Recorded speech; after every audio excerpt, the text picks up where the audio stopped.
The gods watched too, their divine gaze piercing through the priest's lies. But whether their judgment would come in time remained uncertain. For now, the betrayer moved unchecked, his plans unfolding in the shadows, his ambition threatening to undo all that had been built. The first locust arrived with a whisper, its delicate wings beating against the relentless heat of the sun. It settled on a lone stalk of wheat, its tiny body unassuming, yet its presence heralded a terror that would soon engulf the land. By nightfall, that solitary invader had multiplied into a deafening swarm, the sky darkened by their numbers. They moved like an unholy tide, consuming everything in their path, leaving only barren fields and the hollow cries of farmers in their wake. The scent of ruin hung heavy in the air. Fields that had once been a sea of golden crops swayed no more. The stalks were stripped bare, reduced to brittle husks that crumbled underfoot. Workers abandoned their tools, their faces pale with despair as they stared out at the devastation. The hum of locust wings lingered like an echo, a haunting reminder of nature's fury. Within the halls of the royal palace, Pharaoh Khufu sat in tense silence, his knuckles white as they gripped the arms of his gilded throne. Before him knelt his advisors, their heads bowed low, their voices trembling as they recounted the destruction. "The granaries are running dry," one of them said. "If this continues, there will be nothing left to feed the workers." Khufu's eyes burned with defiance, though the weight of his people's suffering pressed heavily on his chest. "And what of the pyramid?" he demanded. The room fell silent. Everyone knew the answer, but none dared to speak it. Without grain, the workers' strength would falter. Without their strength, the pyramid, his sacred duty to the gods, would remain unfinished. "Pharaoh," a voice finally broke the quiet. It was one of the priests, his face drawn with worry. "This is no ordinary misfortune. The locusts are a test, a divine trial to measure your resolve. The gods are watching." Khufu rose to his feet, his presence commanding yet burdened with unseen cracks. "If the gods are watching," he said, his voice steady, "then they will also see that I do not yield." In the shadow of the pyramid, the workers toiled under the oppressive sun, their hands blistered and their stomachs empty. Hunger gnawed at them, but still, they carried stones and carved symbols, their devotion to the gods and their pharaoh driving them forward. Yet whispers of doubt began to ripple through the camp. "They say the gods have cursed us," one man murmured to another as they hoisted a block into place. "If this is their will," the other replied, his voice tinged with bitterness, "then what hope do we have?" Nearby, an elder worker overheard their words. He set down his tool and fixed them with a steady gaze. "The gods test the strong," he said simply. "And we are stronger than any storm, any swarm. Do not forget that." The men fell silent, chastened by his words, but the doubt in their eyes lingered. The locusts had not only devoured their crops, they had begun to eat away at their spirit. Khufu stood at the edge of the Nile that night, the waters reflecting the pale glow of the moon. He was alone, save for the soft rustling of reeds and the occasional chirp of crickets. The river had always been a source of life for his kingdom, its currents carrying sustenance to his people.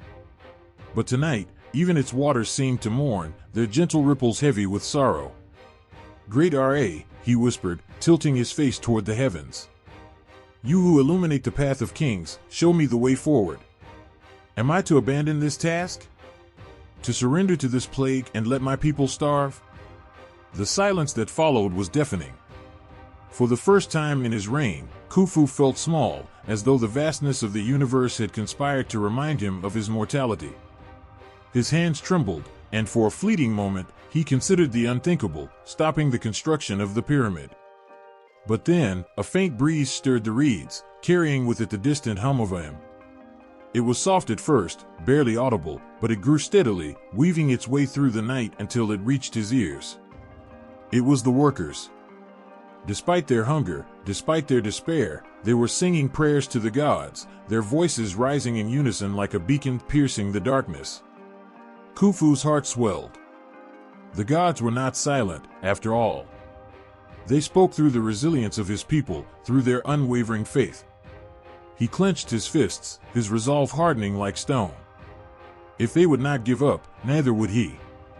The next morning, Khufu summoned his advisors, his voice ringing with newfound determination.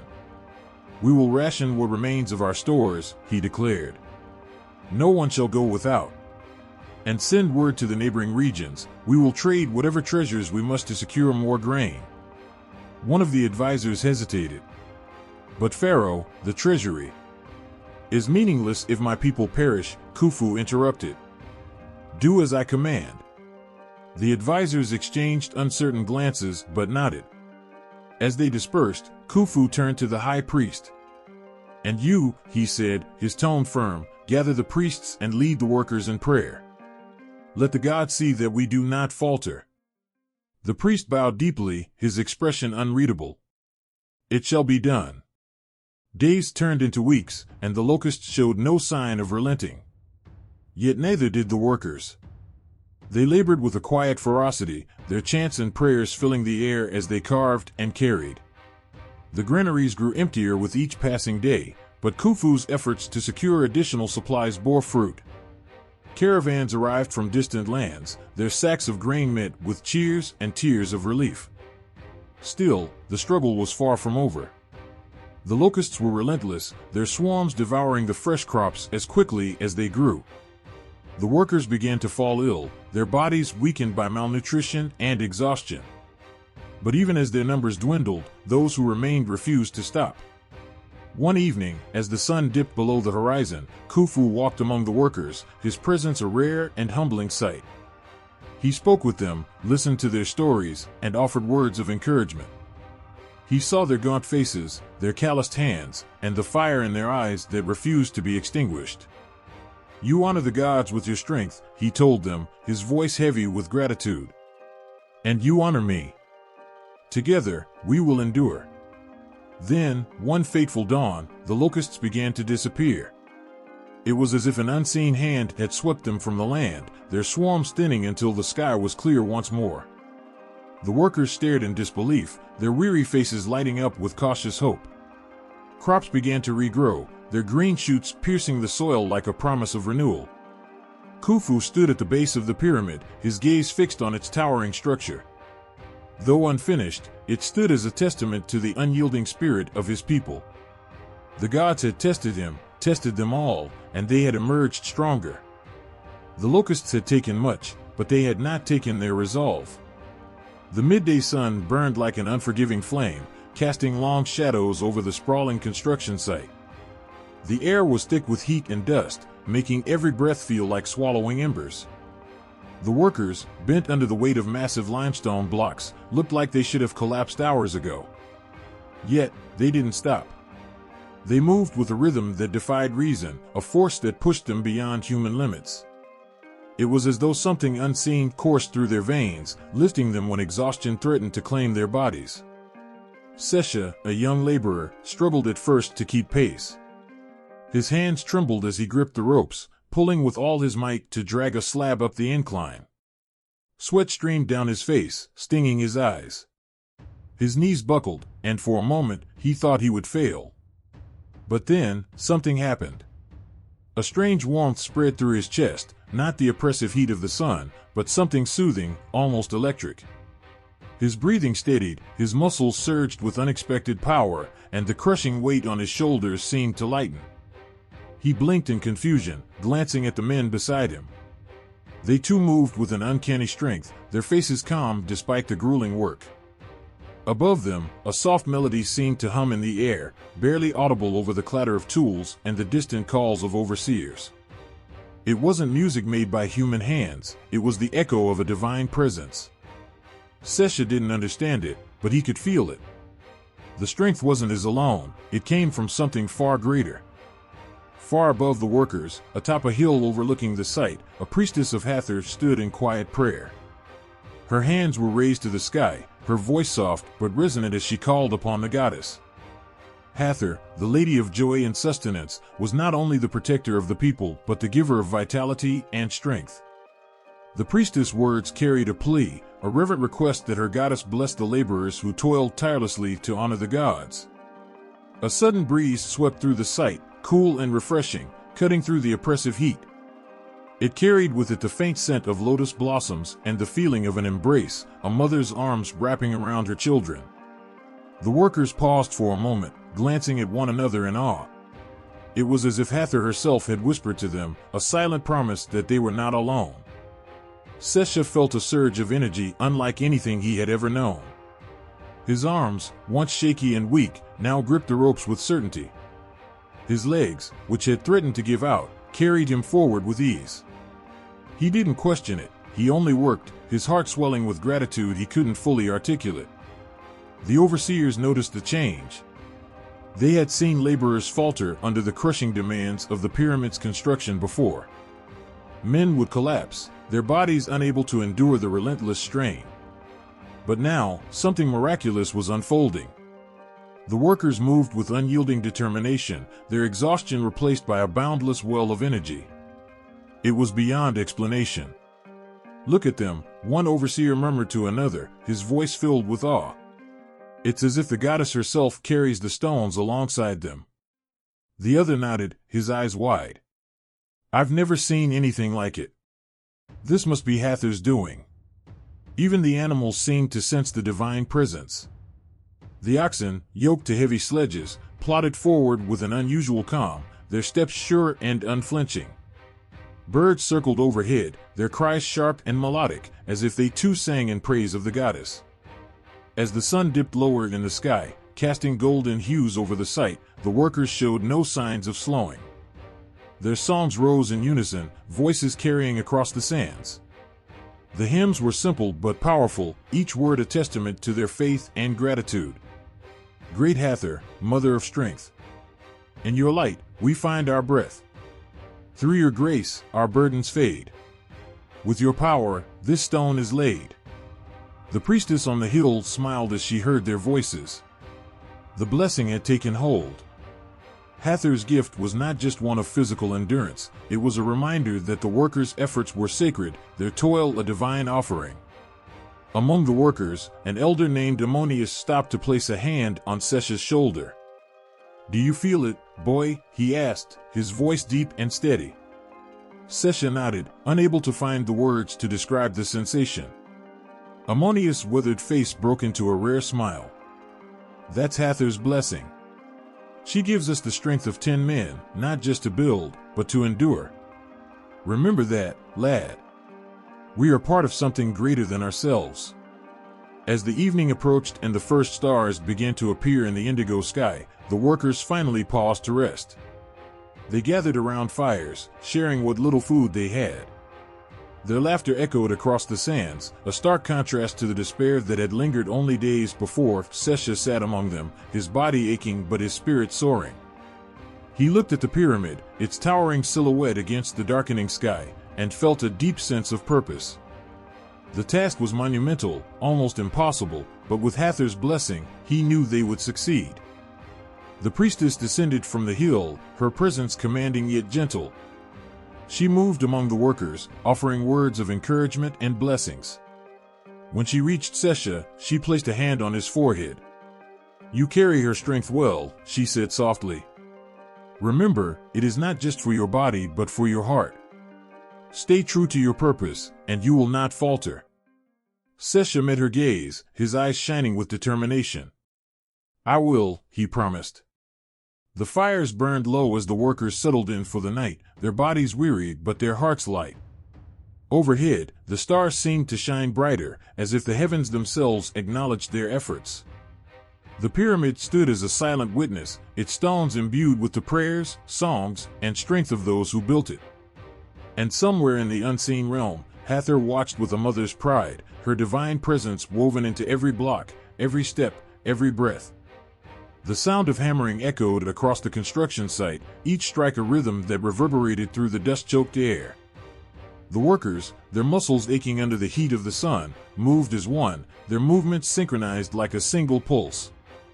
But today, something felt different. There was a heavy silence between the blows, a tension that hung over the site like a storm cloud waiting to burst. They were not just building anything. They were about to create something that would channel the very forces of the cosmos.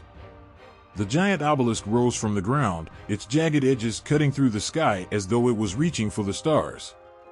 Its surface, still raw and unpolished, shimmered in the sunlight as if it had been kissed by the gods themselves.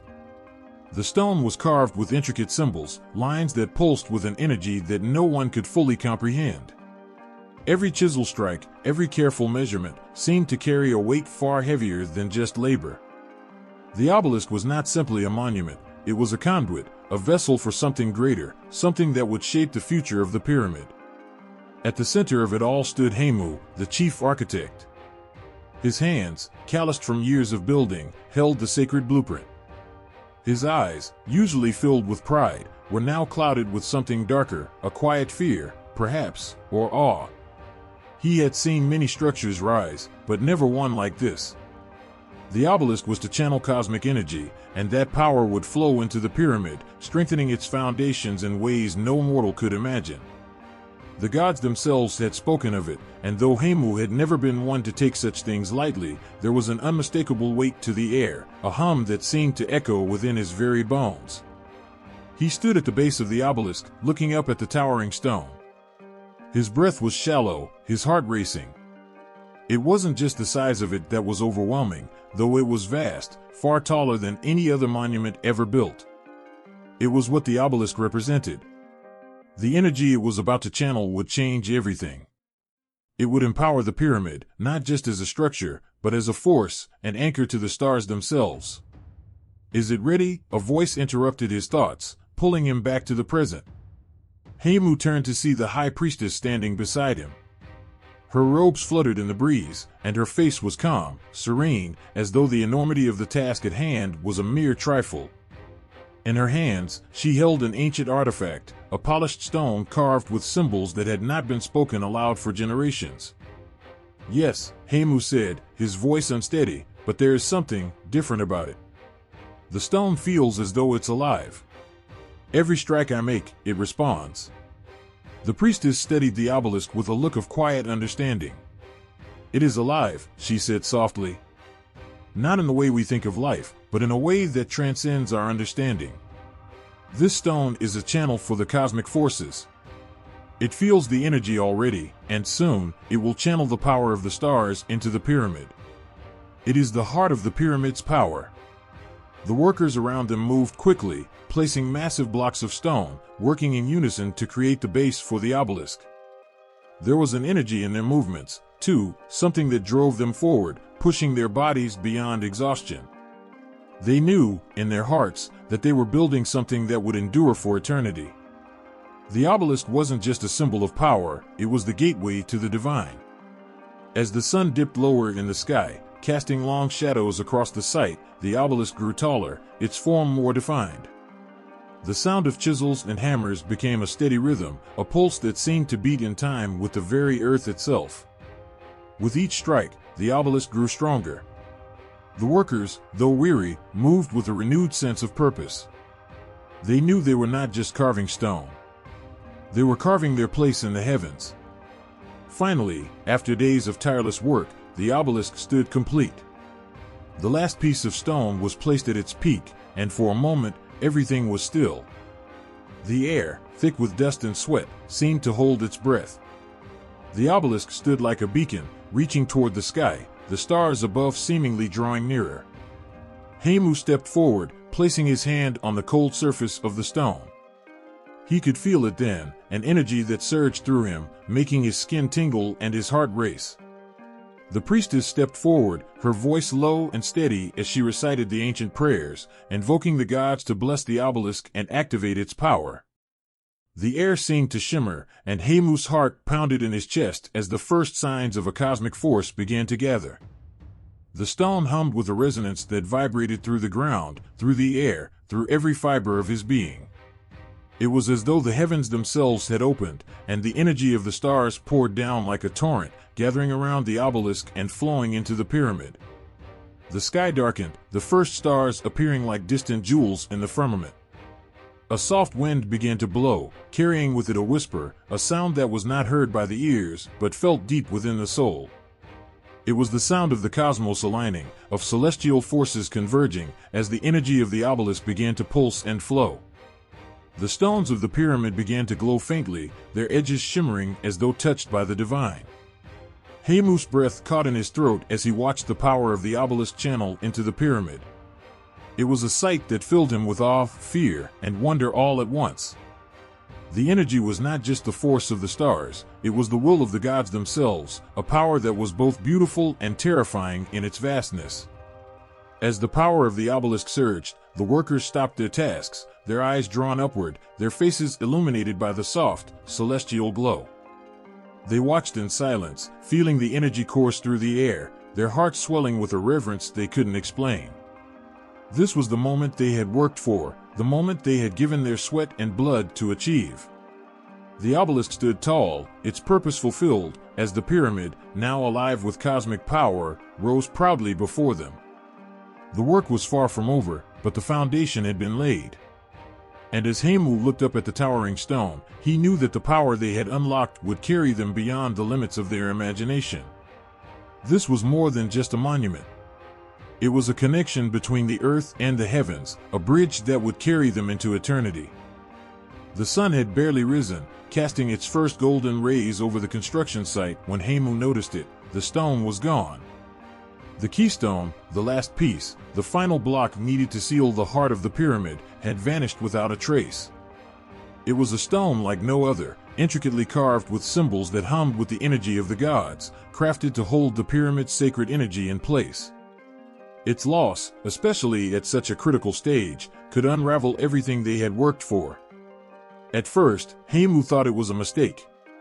Perhaps it had been moved by one of the workers, or perhaps a shadow had played tricks on his mind. But as the hours passed and no one could find it, dread began to creep through him. The weight of the project, the dreams of those who had worked so hard, and the God's own blessing, they all depended on the completion of this one final step. Without the keystone, the pyramid would be incomplete. The cosmic energy it was meant to harness would be left unanchored. A disaster would follow. The workers gathered in a tight circle, their faces pale, their voices quiet as the news spread. Panic and confusion twisted through the air like an invisible storm. There were whispers of misfortune, of bad omens, of gods displeased with their efforts. But amid the rising chaos, there was something else, something more pressing. The stone had to be found. Without it, everything would fall apart. Hamu stood still, his hands trembling as he glanced around. It was impossible to fathom. How could it disappear? Where could it have gone?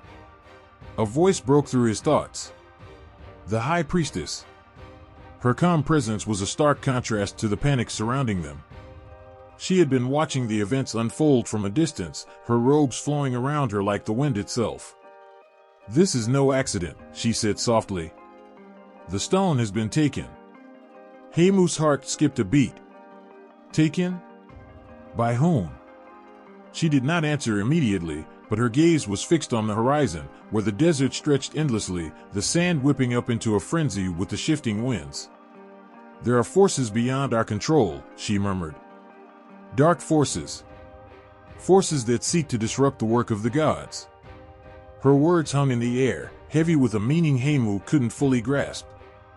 What dark forces could threaten the sacred construction of the pyramid? And why would anyone want to sabotage the work of the gods? The priestess turned to him then, her eyes steady and knowing. "There is only one way to restore balance. You must find the keystone." A shiver ran down Hamu's spine. The task ahead was clear, but it felt impossible. The desert was vast, and the stone could be anywhere. Every step would take him further into danger, further into the unknown. Without another word, Hamu gathered a small group of men, brave, skilled men who had worked on the pyramid since the first stone was set. They gathered their supplies, water, food, weapons. The desert was unforgiving, and they would need everything to survive. There was no time to waste, and the clock was ticking. Every passing hour brought them closer to disaster. The group set out at dawn, the landscape before them stretching endlessly in all directions. The air was thick with heat, and the sand seemed to shimmer with an unsettling energy. As they walked, the sound of their footsteps seemed to vanish into the nothingness, swallowed by the vast emptiness that surrounded them. The silence was oppressive, the weight of their mission heavy in their chests. Days passed in a blur. The sun beat down mercilessly, scorching their skin and parching their throats. The men began to grow weary, but Hamu's resolve never wavered. He couldn't afford to slow down. He couldn't afford to fail. The keystone was the heart of the pyramid, and without it, everything would be lost. At night, they camped under the stars. The moon cast its pale light over the desert, and in the stillness, Hamu would often sit alone, his mind racing. What if they couldn't find the stone? What if they were walking toward their own doom? He thought of the workers, the priests, the people who had trusted him to lead them. He thought of the gods themselves, their power watching over everything they had built. On the third night, as Hamu lay staring at the stars, he heard it, a low hum, so faint it could have been his imagination. But no. It was real. The stone? The energy of the pyramid? The hum grew louder, vibrating through the ground, through his very bones. He sat up, his heart pounding. It was a sound like no other, an unnatural resonance, one that carried with it both power and danger. "We're close," he whispered to the others, who stirred in their sleep. "The stone is close." The next day, they pressed on. The wind had begun to pick up, swirling the sand into small, sharp storms that cut at their faces. It was as if the desert itself was trying to warn them off, trying to push them back. The further they walked, the more unsettled they became. The landscape seemed to shift, the familiar dunes turning into strange, twisting formations. The desert was no longer just empty, it felt alive, as though it had been waiting for them. As night fell, they found themselves at the edge of a rocky ravine. The shadows stretched long across the jagged terrain, and there, in the distance, something gleamed, a faint, unnatural glow. Hamu's breath caught in his throat. He knew. It was the keystone. They descended into the ravine cautiously, their steps echoing in the hollow silence. The air was thick, as though it carried a charge of energy. The stone lay there, glowing faintly, resting on a pedestal carved from the rock itself. But something was wrong. It was not untouched. Around the base of the stone, dark symbols were carved, symbols that made Hamu's blood run cold. They were not from the pyramid's design. They were ancient, twisted markings that spoke of dark magic, of betrayal and destruction. The stone had been corrupted. A shadow moved, and Hamu froze. A figure emerged from the darkness, tall and cloaked, its face hidden beneath a hood. The figure raised a hand, and the air thickened, vibrating with an ominous energy. "I knew you would come," the figure said, its voice low and cold. "But it's too late." Hamu stepped forward, his heart racing. "Why?" he demanded, his voice breaking through the tension. "Why destroy what we've built?" The figure's laugh echoed in the ravine, hollow and mocking. "Because the gods have no place in this world. It is not their pyramid that will stand, it will be mine." The air grew cold, unnaturally so, as the workers descended into the depths of the pyramid. Torches flickered against the smooth stone walls, casting long, wavering shadows that seemed alive. Whispers echoed faintly, but no one spoke. Every step into the burial chambers felt heavier, as though unseen eyes watched their every move. The workers knew they were entering sacred ground, a place not merely built for kings, but consecrated to the god of the dead himself, Anubis. The chambers were meant to be eternal sanctuaries, places where the souls of the departed could rest undisturbed and journey to the afterlife. The priests had spoken of the rites and the blessings, how every stone laid here must honor the dead. But it was one thing to hear the priests chant their prayers under the open sun, and another to feel the weight of the dead pressing down in this dark, silent tomb. There was a foreman, Maru, whose booming voice usually carried above the clamor of chisels and hammers. But here, his voice faltered. "Keep your heads low," he muttered to the men. "Show respect." Even he seemed unsure of what lay in the silence ahead. It began subtly, almost imperceptibly. The first worker swore he heard a growl, not a sound of this world, but deep, guttural, and full of warning. Another said he felt something brush past him, though the corridor was too narrow for anything unseen to move. The air turned thicker, almost unbreathable. By the time they reached the chamber where the sarcophagi would lie, every man's heart was pounding, and sweat clung to their brows despite the chill. Then, the torches flickered violently, their flames shrinking to embers before roaring back to life in a burst of golden light. The workers froze. In the sudden silence, it came, a sound no man could ignore. A low, reverberating growl, the kind that rumbled through the chest and made the hairs on the neck stand on end. The men looked at one another, terror plain on their faces. Maru opened his mouth to speak, but before he could, the ground trembled.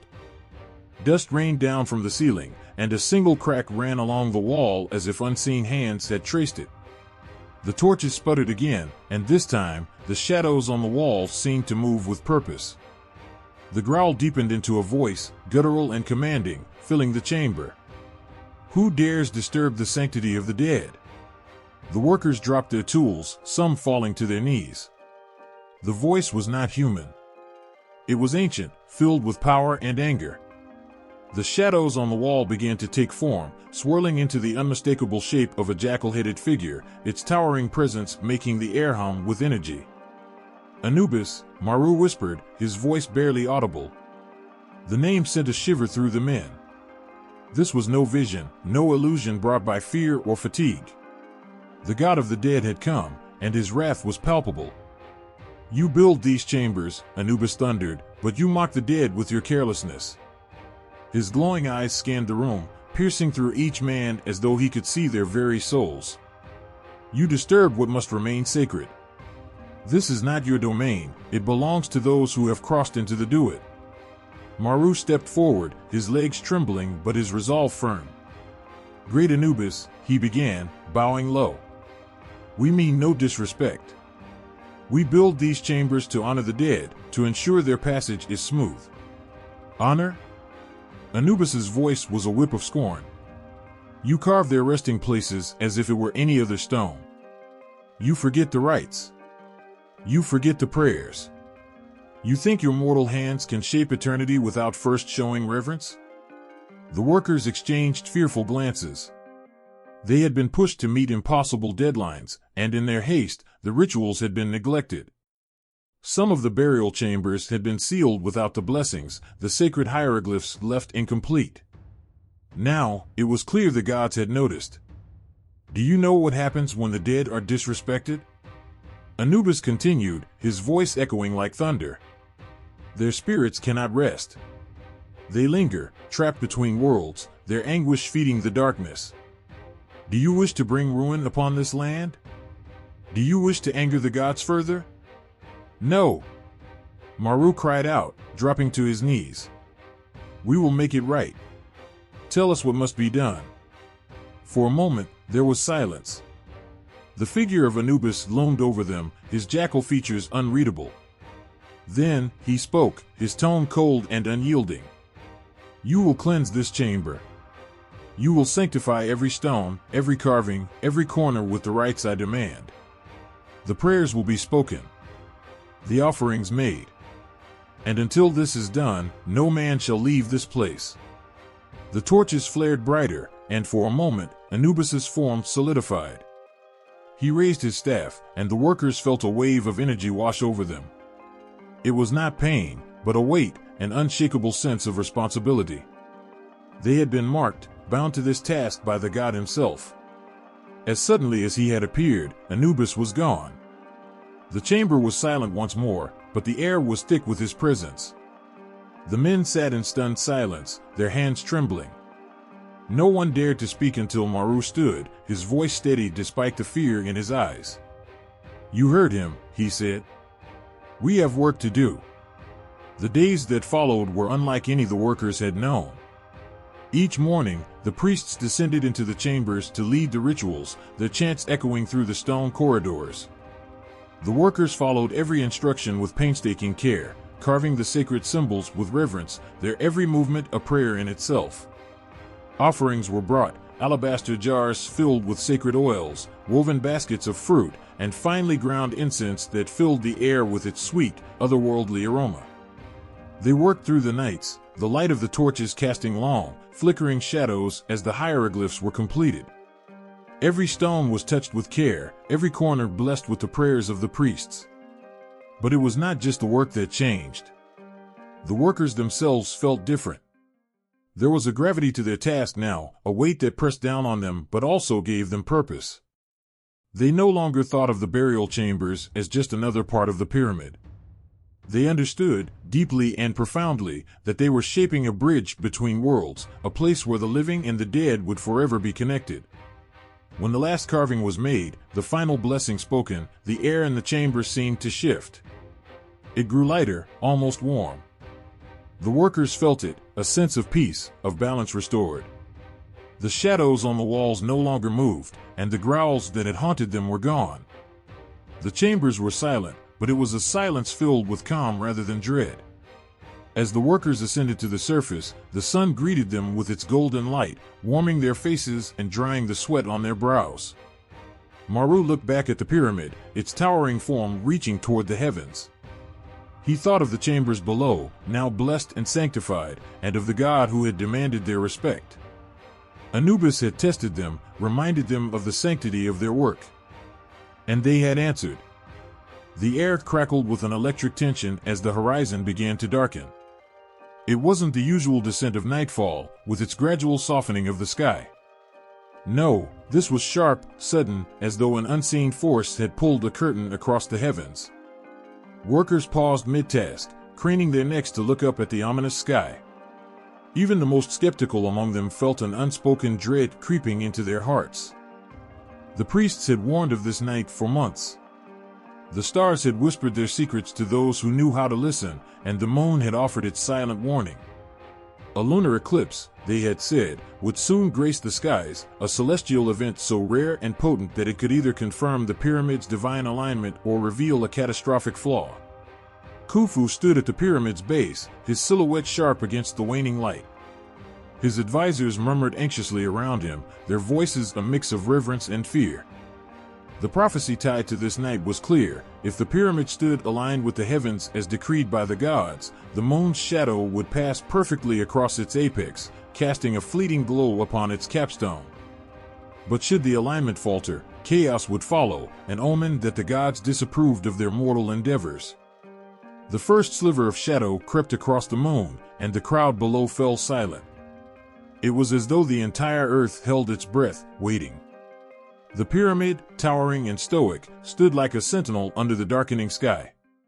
Torches flickered along its base, casting long, flickering shadows against the sandstone. An elderly priest, his face etched with years of devotion, stepped forward, holding a staff adorned with silver and ivory. His voice carried through the hushed crowd, rich and unwavering.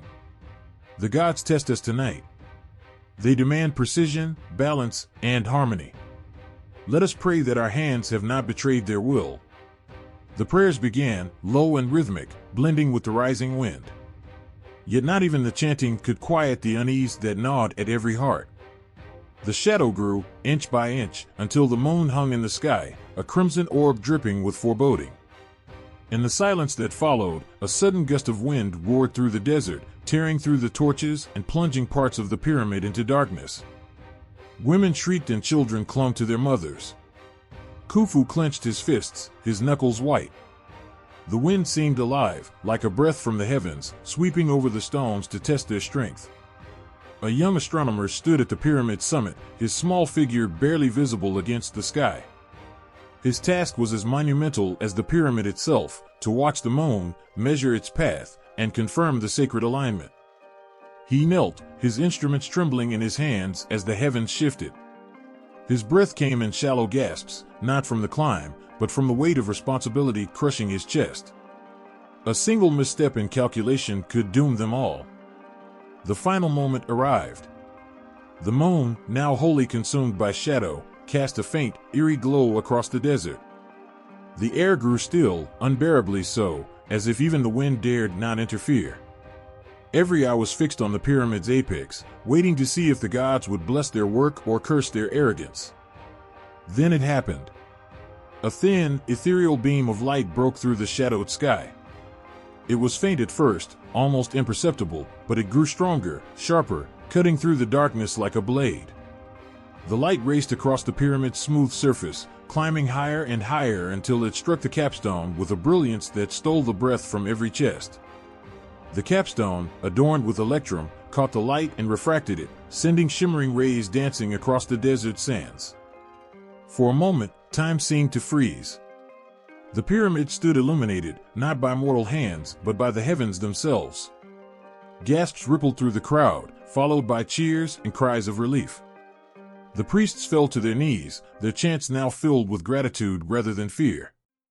Tears streaked Khufu's face as he stared at his life's work, now consecrated by the gods.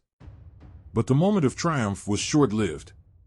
A rumble began to build, low and guttural, vibrating through the earth. It was faint at first, almost easy to dismiss, but it grew louder, more insistent.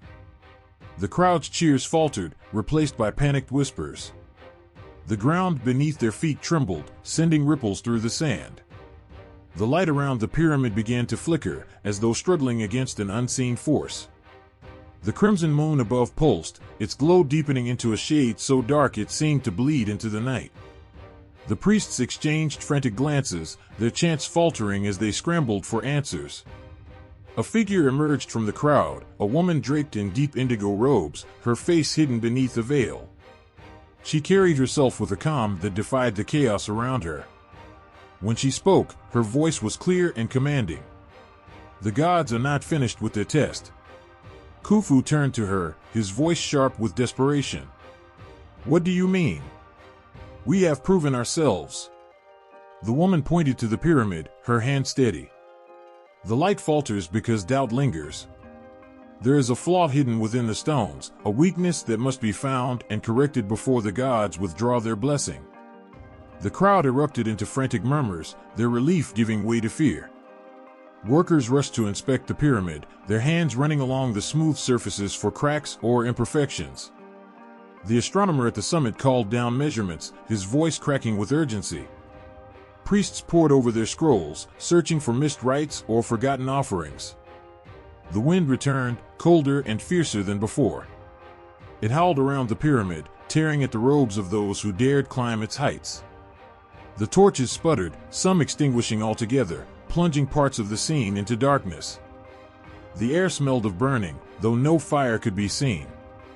Khufu stood motionless, his eyes locked on the capstone. He whispered a silent prayer, not to any god in particular, but to the heavens themselves. He prayed for guidance, for strength, for a sign that their work was not in vain.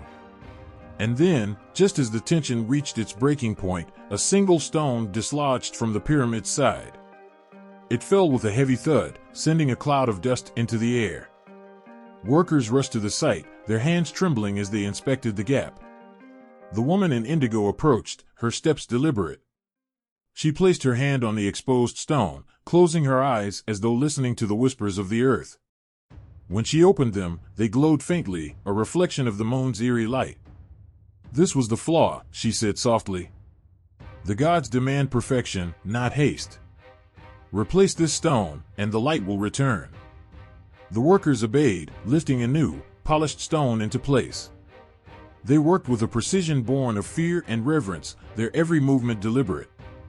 When the stone was set, the woman stepped back, her gaze never leaving the pyramid. The light returned, stronger and brighter than before.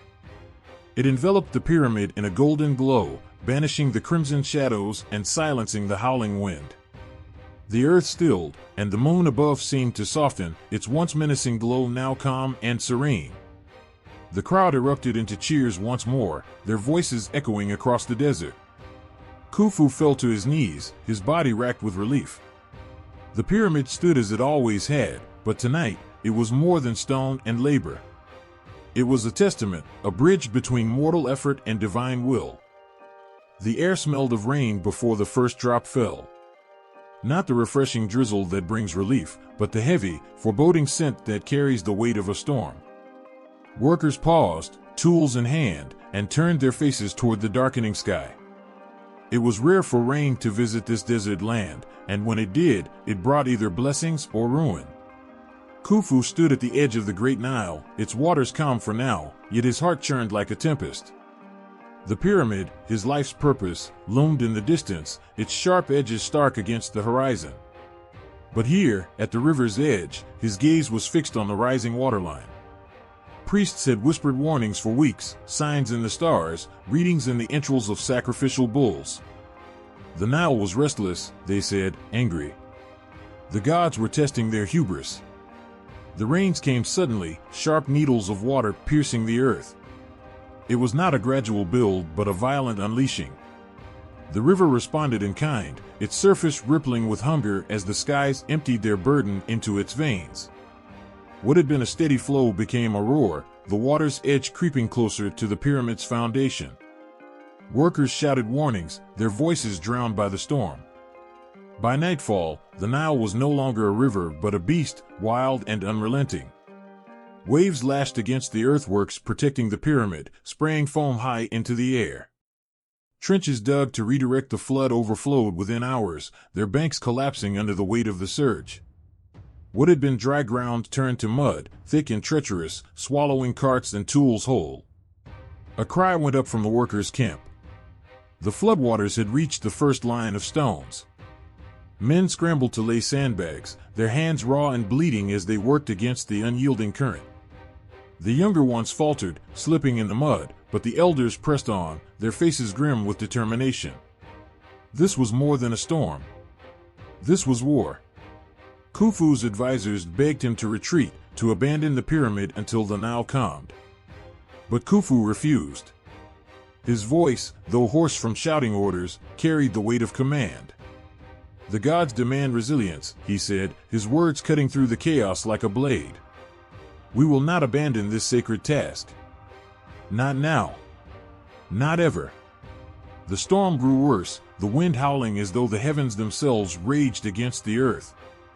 Lightning split the sky, illuminating the pyramid in harsh, fleeting flashes. Each time, it looked more fragile, its massive base threatened by the encroaching waters. The stones, once so firm and unshakable, seemed almost insignificant against the might of the Nile. A priest, drenched and shivering, approached Khufu with trembling hands. "The river is alive," he whispered, his voice thick with fear. "It seeks vengeance. The gods are displeased." Khufu stared at him, his face a mask of resolve. "Then we must make them listen," he said. At his command, a ceremony was hastily prepared. Priests gathered on higher ground, their chants rising above the storm as they lit sacred fires that hissed and sputtered in the rain. Offerings of incense and grain were cast into the Nile, their fragile forms consumed instantly by the raging water. The high priest, his voice cracking with urgency, called upon Hapi, the god of the river, to stay his wrath. But the river did not yield. By dawn, the floodwaters had reached the pyramid's foundation, licking at its edges like a predator testing its prey. Stones that had taken weeks to place began to shift, their stability undermined by the relentless current. The workers were exhausted, their bodies trembling from cold and exertion, yet they refused to stop.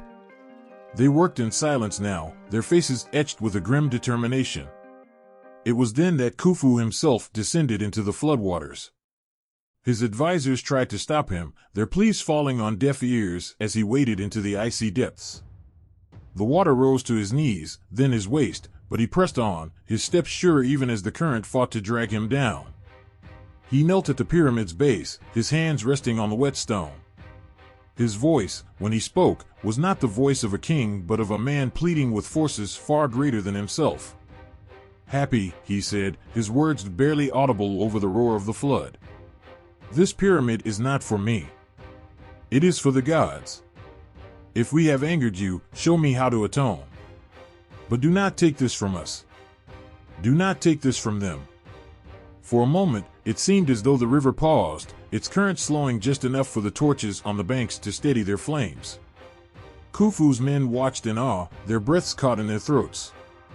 Then, with a deafening roar, the floodwaters surged again. But this time, they did not rise further. Instead, they began to recede, slowly but surely, their anger spent. The storm clouds broke apart, revealing a pale, hesitant sun that cast its light over the battered but unbroken pyramid. The workers fell to their knees, some weeping openly, others simply staring in stunned silence. Khufu remained where he was, his hand still pressed against the stone. His body was soaked, his robes torn and heavy with mud, but his gaze was steady. The river had tested them, and they had endured. As the waters pulled away, they left behind a scarred landscape.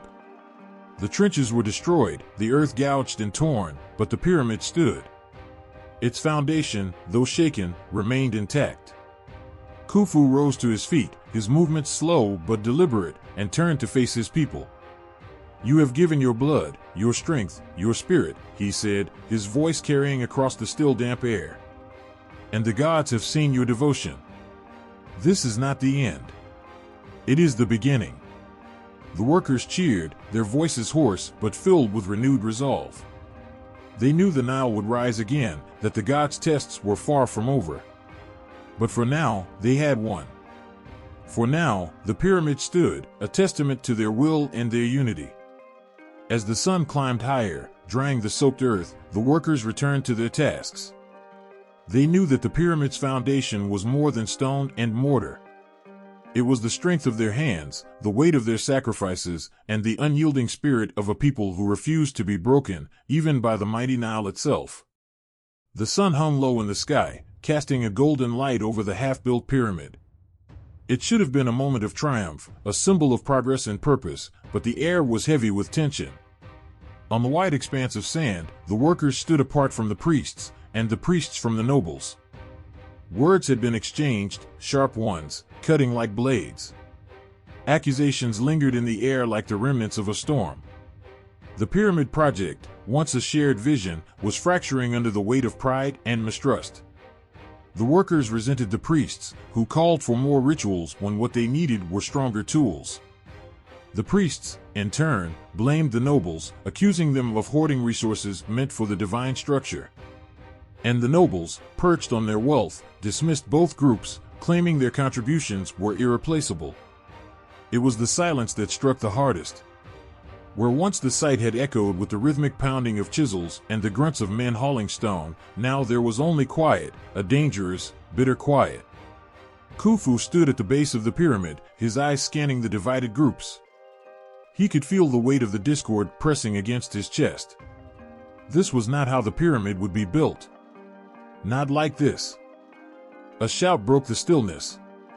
A worker had collapsed under the weight of a massive stone block. His comrades rushed to him, calling for help. The priests hesitated, their hands clutching their sacred tools, unsure if it was their place to intervene. The nobles looked on, muttering about the delays this would cause. No one moved to act. Khufu did. Without hesitation, he strode to the injured man, kneeling in the sand beside him.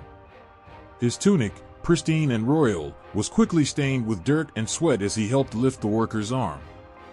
"Bring water," he commanded, his voice sharp and unyielding. Now. It was a priest who stepped forward first, holding a clay jar of water meant for purification rituals. He hesitated only a moment before kneeling beside the worker, tilting the jar to his lips. A noble, his jeweled necklace catching the light, removed his sash to use as a makeshift bandage for the man's arm. Slowly, others followed, workers, priests, and nobles, forgetting their grievances in the face of the man's pain. The worker's breathing steadied, his eyes fluttering open. He looked at the faces surrounding him, some familiar, some not, and whispered a hoarse thank you. The tension eased, if only for a moment, as those gathered realized what they had done together. The moment passed, but it left a mark. That evening, Khufu called them all to the center of the site. Torches burned bright, their flames flickering in the cool desert breeze. The workers sat shoulder to shoulder with the priests, while the nobles stood at the edges, their arms crossed but their attention fixed. Khufu's voice carried over the crowd, steady and clear. "This pyramid," he began, "is not just a monument to the gods. It is a testament to us, to what we can achieve when we work as one. But look at us now." He paused, letting the weight of his words settle. Divided. Distrusting. each of us pulling in a different direction while the pyramid waits, unfinished. Is this how we honor the gods? Is this how we honor each other? The murmurs began softly, rippling through the crowd. A priest rose, his voice trembling but firm. "We have failed," he said, his eyes cast downward. "We focused so much on appeasing the gods that we forgot the people building their sacred home." A noble stepped forward next, his fine robes dusted from the day's work. "And we," he admitted, "have held ourselves above the rest, thinking our wealth made us more important. We were wrong." Finally, a worker, his hands calloused and his face lined with years of labor, stood. "We've blamed you," he said, looking at the priests and nobles. "We've cursed your names in the heat of the day. But the truth is, we need you as much as you need us." Khufu watched as the word spread, weaving through the crowd like a thread binding them together. When the voices fell silent, he spoke again.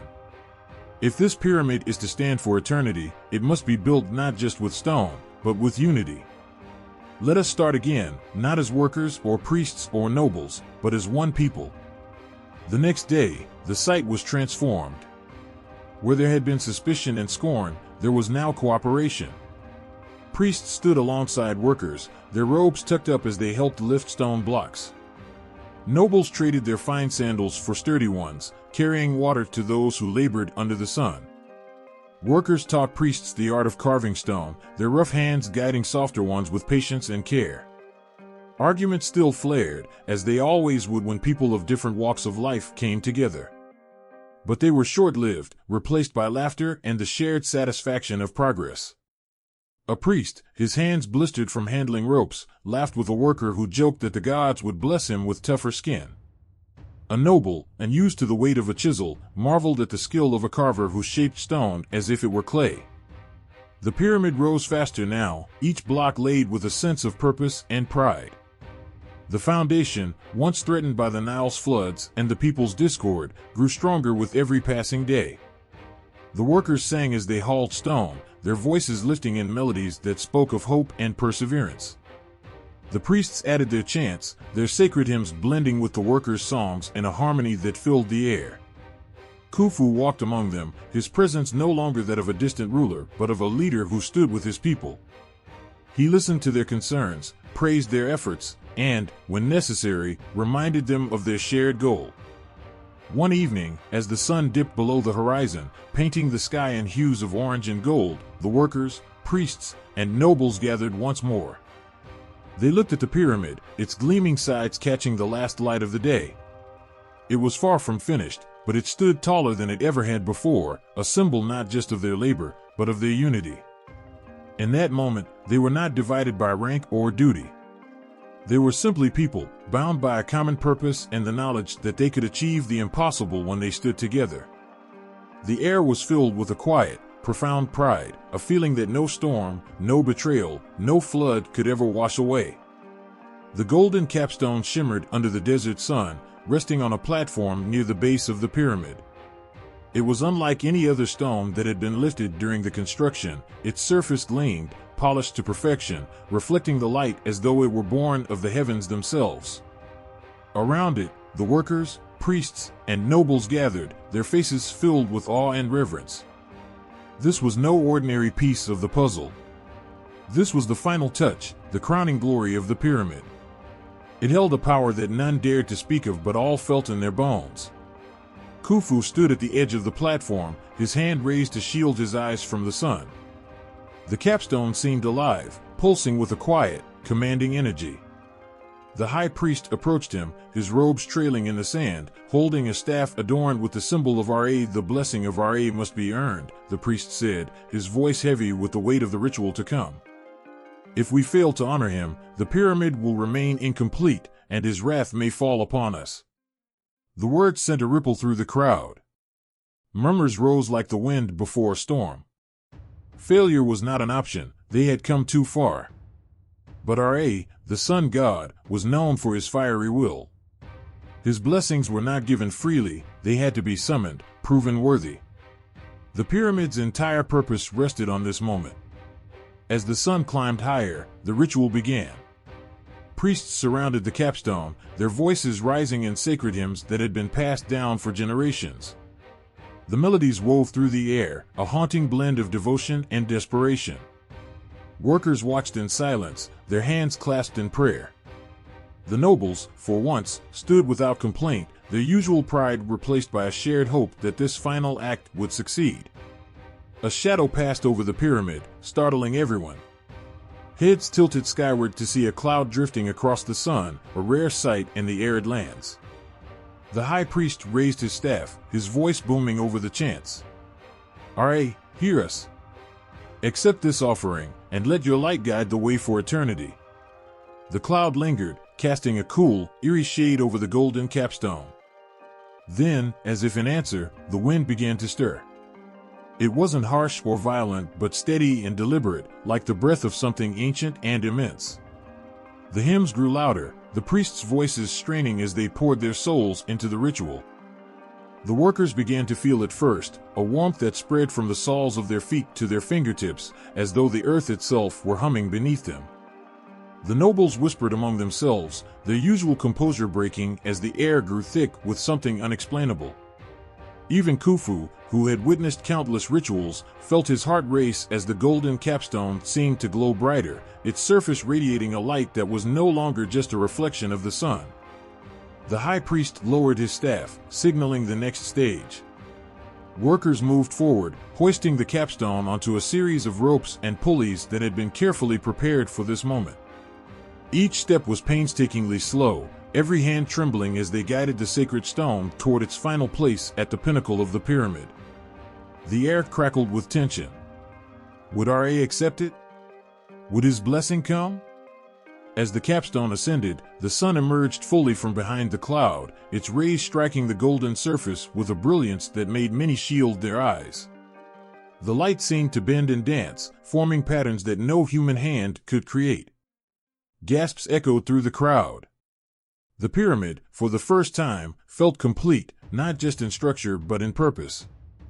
It was as though it had always waited for this moment, for this final piece to fulfill its destiny. But then, the wind changed. It howled, fierce and sudden, causing the ropes to sway. A collective cry rose from the workers as the capstone wavered in midair. For a terrifying second, it seemed as though it might fall, shattering the dream they had all worked so hard to achieve. The priests fell to their knees, shouting prayers louder than ever before. Nobles clutched their chests, their faces pale. Khufu stepped forward, his voice cutting through the chaos. "Hold steady," he commanded, his tone firm and unyielding. The workers tightened their grip, muscles straining as they fought against the wind. Every eye was fixed on the capstone as it swayed precariously, inching closer to its final place. The air was electric, charged with a mix of fear and determination. Then, just as suddenly as it had come, the wind died. Silence fell, broken only by the labored breathing of those holding the ropes. The capstone, now steady, settled into place with a deep, resonant thud that seemed to echo through the earth itself. The pyramid stood tall, its apex crowned in gold, glowing as if it had captured the sun. A moment passed. Then another. The crowd held its breath, waiting for a sign, a signal that Ra had accepted their offering. The high priest raised his arms once more, his voice trembling with hope. "Ra, bless this sacred monument with your eternal light." The response was immediate and undeniable. The sun's rays intensified, converging on the capstone in a beam so bright it was almost blinding. The light spread downward, illuminating the entire pyramid in a golden glow that left no shadow untouched. It was as though the structure itself had become a beacon, connecting the heavens to the earth.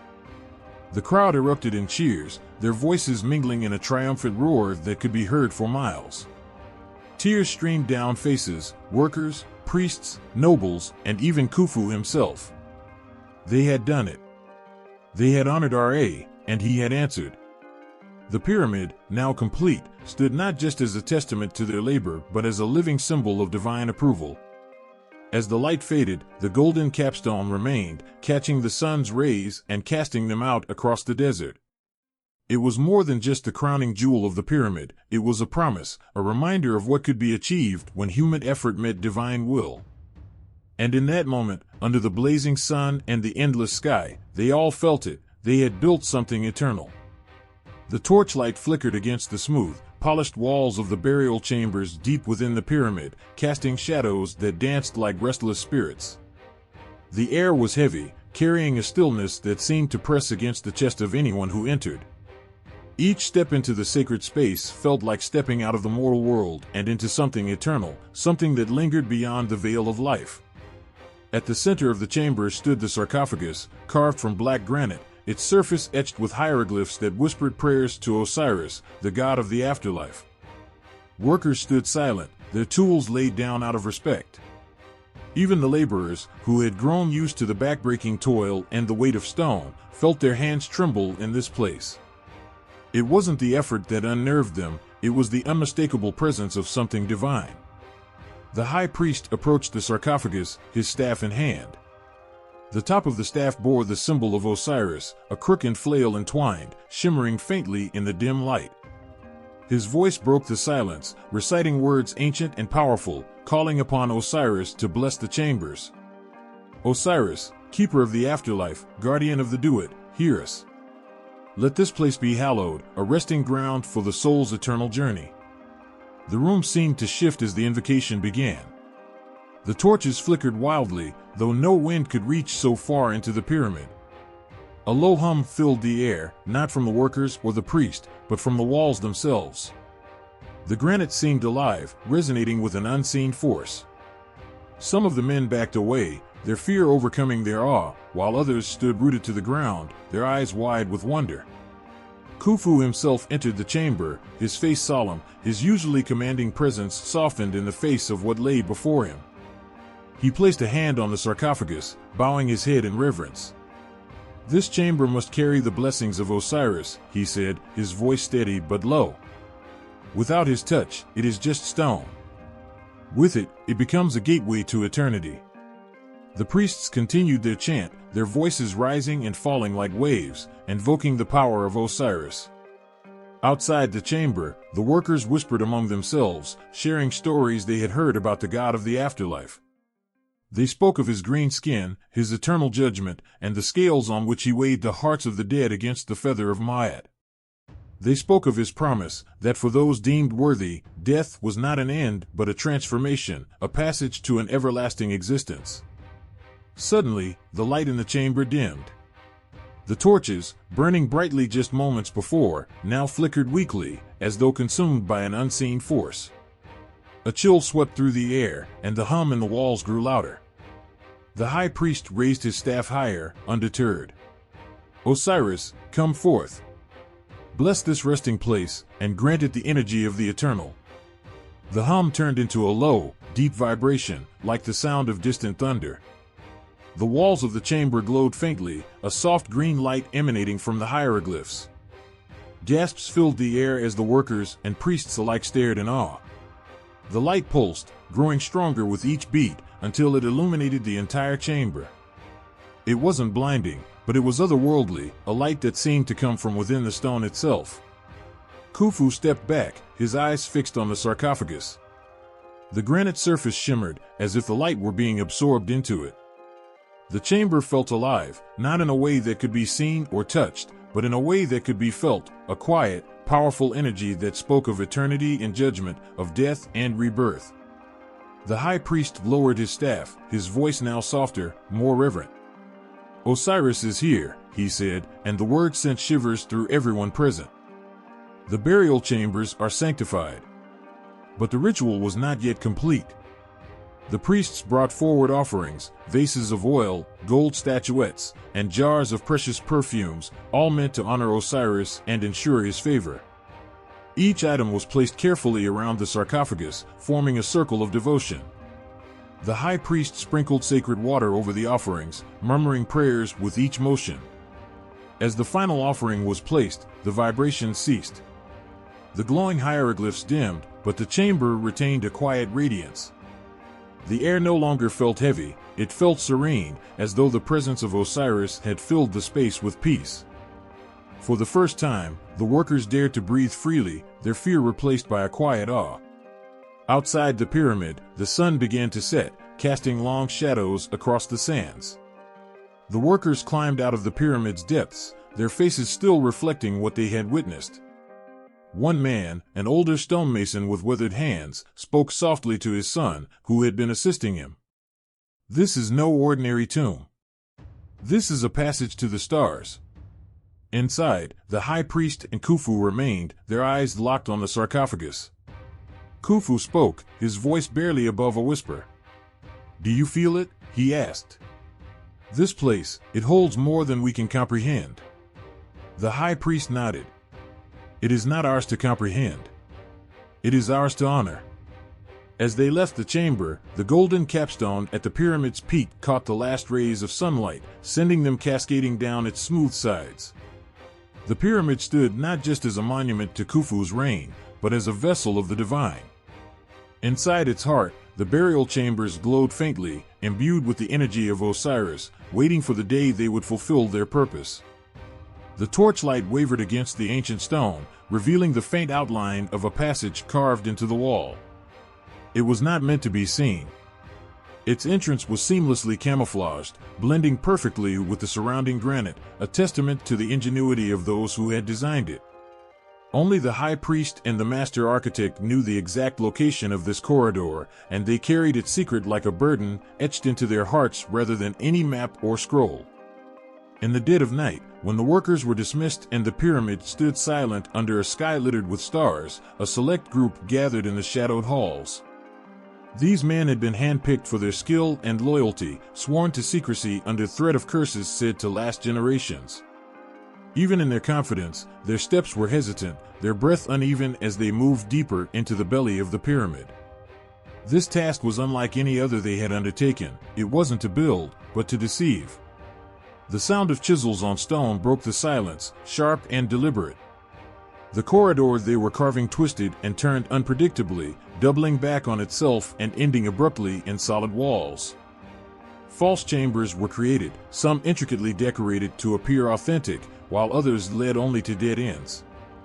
The goal wasn't simply to hide the treasures buried within, but to confuse and mislead anyone foolish enough to desecrate the sacred resting place. Khufu himself had ordered this labyrinth of secrets, his voice firm with determination. "The gods have entrusted me to protect what lies within these walls," he had declared.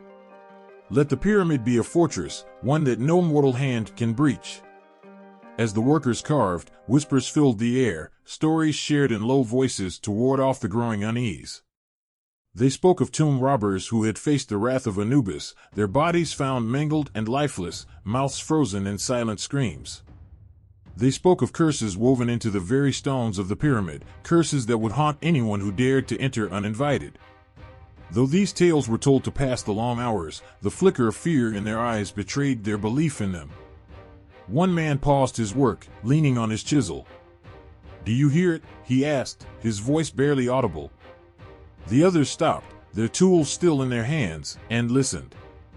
The silence was deafening, broken only by the faintest of echoes, a sound that seemed to come from the walls themselves. A shiver ran through the group, and for a moment, no one moved. "It is the pyramid," another worker said, his voice steady but strained. "It watches us. It remembers every stone, every hand that touches it." The foreman, a stern man with a scar across his cheek, barked a quiet order. "Back to work. Do not let fear poison your minds. The gods favor our task." But even he couldn't shake the feeling that they were being observed, not by mortal eyes, but by something older, something far beyond their understanding. The very air seemed heavier in these secret passages, as if the pyramid itself disapproved of their presence. Days turned to weeks, and the labyrinth grew. The workers grew gaunt, their faces pale from the hours spent in the confined, airless corridors. Some swore they heard whispers that didn't belong to their group, voices that called their names or recited prayers in tongues they didn't recognize. Others claimed to see shadows move where no light should reach. These tales were dismissed as the product of exhaustion, but they clung to the men like cobwebs, refusing to be brushed away.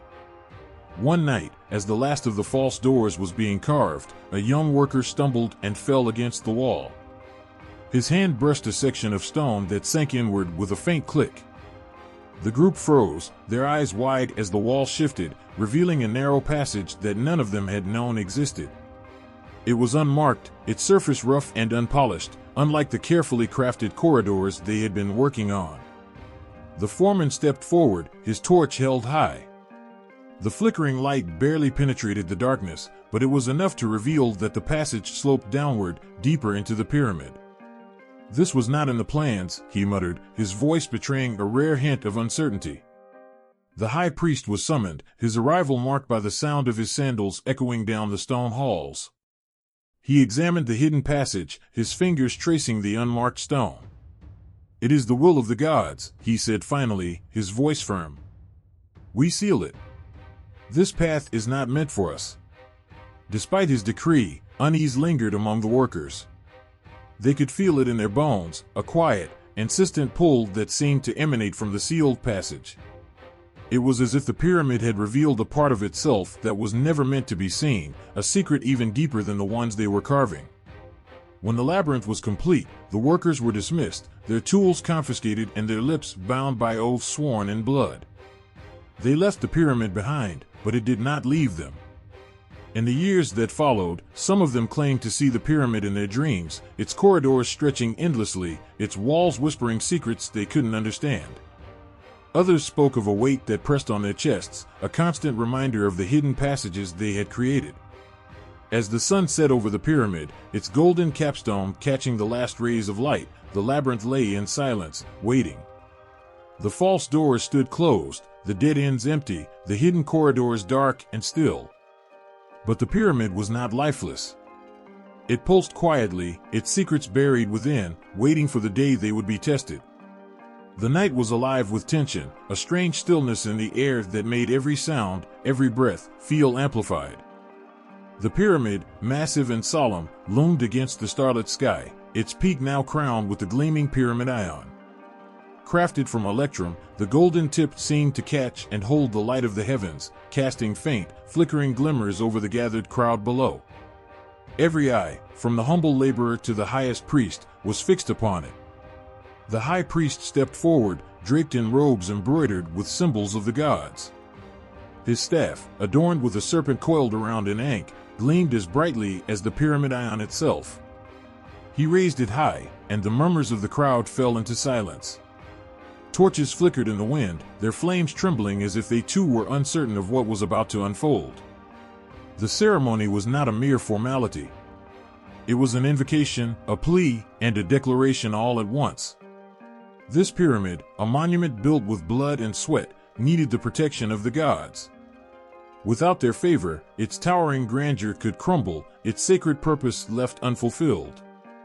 The high priest's voice rang out, deep and resonant, as he chanted the opening prayer. His words flowed like the Nile, steady and unstoppable, calling on Ra to shine his eternal light, on Hathor to bless the workers, on Thoth to preserve the knowledge etched into the stones, and on Anubis to guard the sacred chambers within.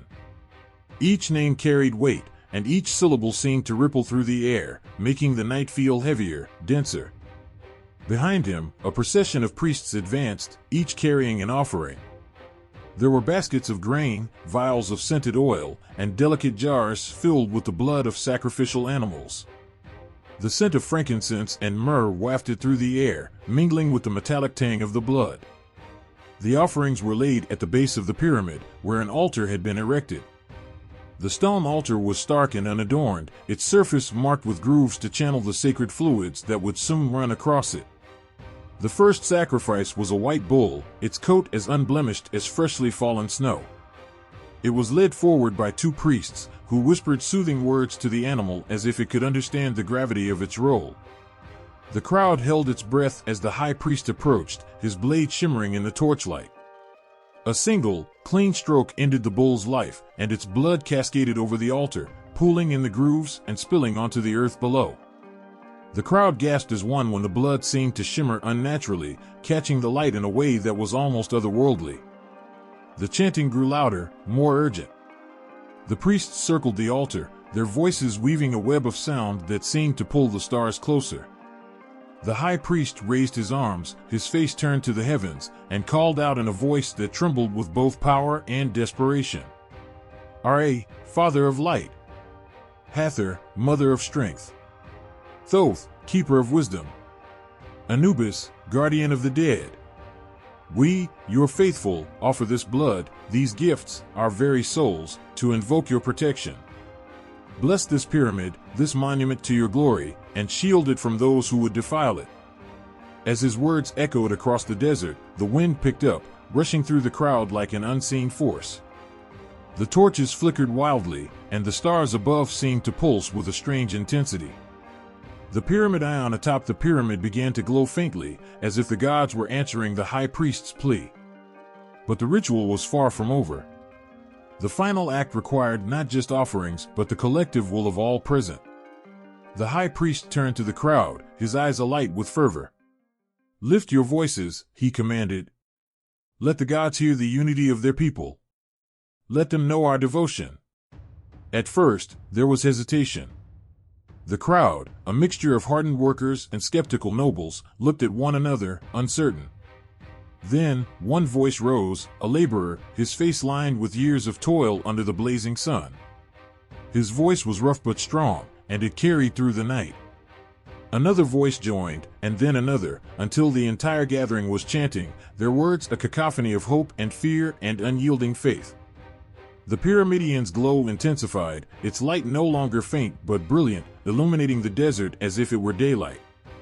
The chanting reached a fever pitch, the voices merging into a single, undulating sound that seemed to vibrate through the stones of the pyramid itself. The air crackled with energy, and the ground beneath their feet trembled, not violently, but just enough to make them feel the raw power that was being called forth.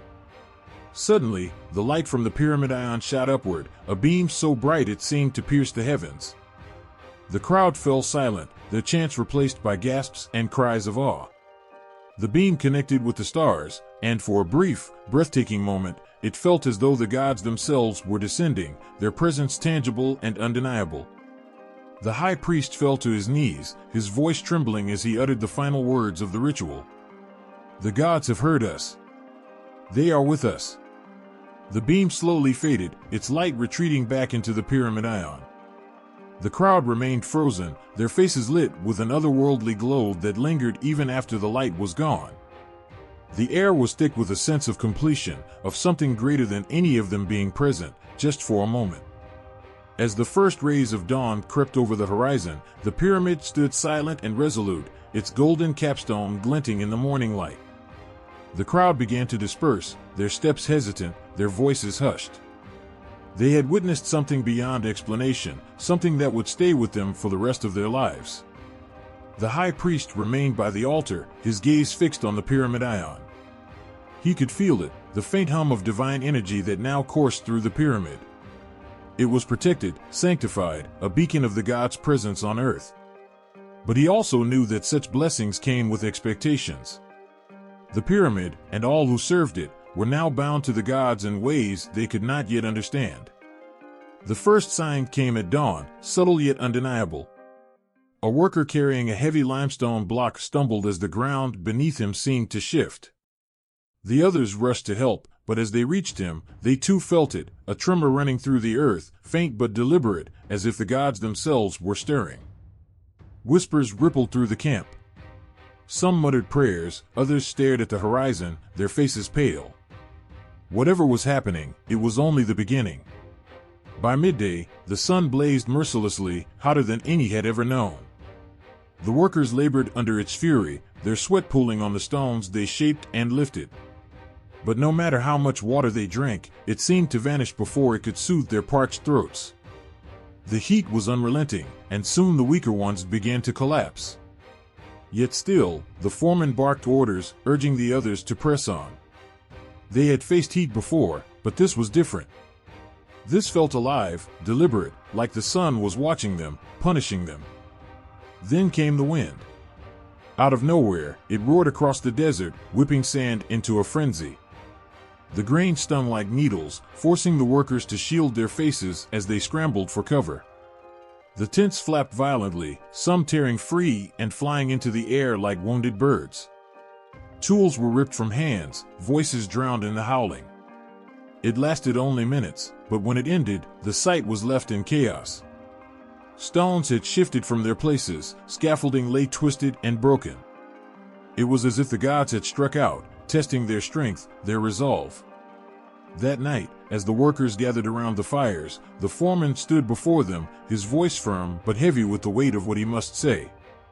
"The gods are watching us," he said, his words met with silence. "They are testing us. This pyramid is not just stone and sweat. It is a promise to them, a symbol of their power and our devotion. We must prove ourselves worthy." No one spoke, but the fear was palpable. They had seen what the gods could do, felt it in their bones. But they had no choice. To abandon the project was unthinkable. The next trial came in the dead of night. The guards patrolling the site began to hear whispers, low, guttural voices that seemed to come from the shadows. They searched for the source, their torches casting flickering light over the stones, but found nothing. Then the voices grew louder, rising into an eerie chant that echoed across the site. Shapes began to move in the darkness, indistinct but menacing. The guards shouted warnings, their cries waking the camp. Workers stumbled from their tents, clutching tools and weapons, only to freeze as the shapes closed in. It wasn't until one of the priests arrived, clutching a staff adorned with sacred symbols, that the shadows began to retreat. He chanted in a language no one understood, his voice steady and commanding. The shapes dissolved into the night, the voices fading with them. But the terror lingered. The workers huddled together until dawn, too afraid to return to their beds. As the sun rose, the foreman approached the priest, his face lined with exhaustion. "What are we facing?" he asked, his voice low. The priest looked at him, his expression grave. "The gods are testing your faith," he said. "But they are also testing your fear. You must stand firm. Only then will they grant their blessing." The days that followed brought new trials. A swarm of locusts descended upon the site, devouring the workers' food supplies and leaving them hungry and desperate. Strange illnesses spread through the camp, felling even the strongest among them. And yet, they pressed on. For every worker who fell, another stepped forward to take his place. For every stone that was dislodged, they worked twice as hard to reset it. The pyramid began to rise again, defiant against the forces that sought to destroy it. The final trial came as the workers placed the last of the great stones. The sky darkened suddenly, the sun disappearing behind a thick veil of clouds. Thunder rumbled in the distance, and a chill wind swept across the site. The workers froze, their eyes drawn to the horizon where a massive storm was brewing. Lightning streaked the sky, illuminating the towering pyramid in stark, brilliant flashes.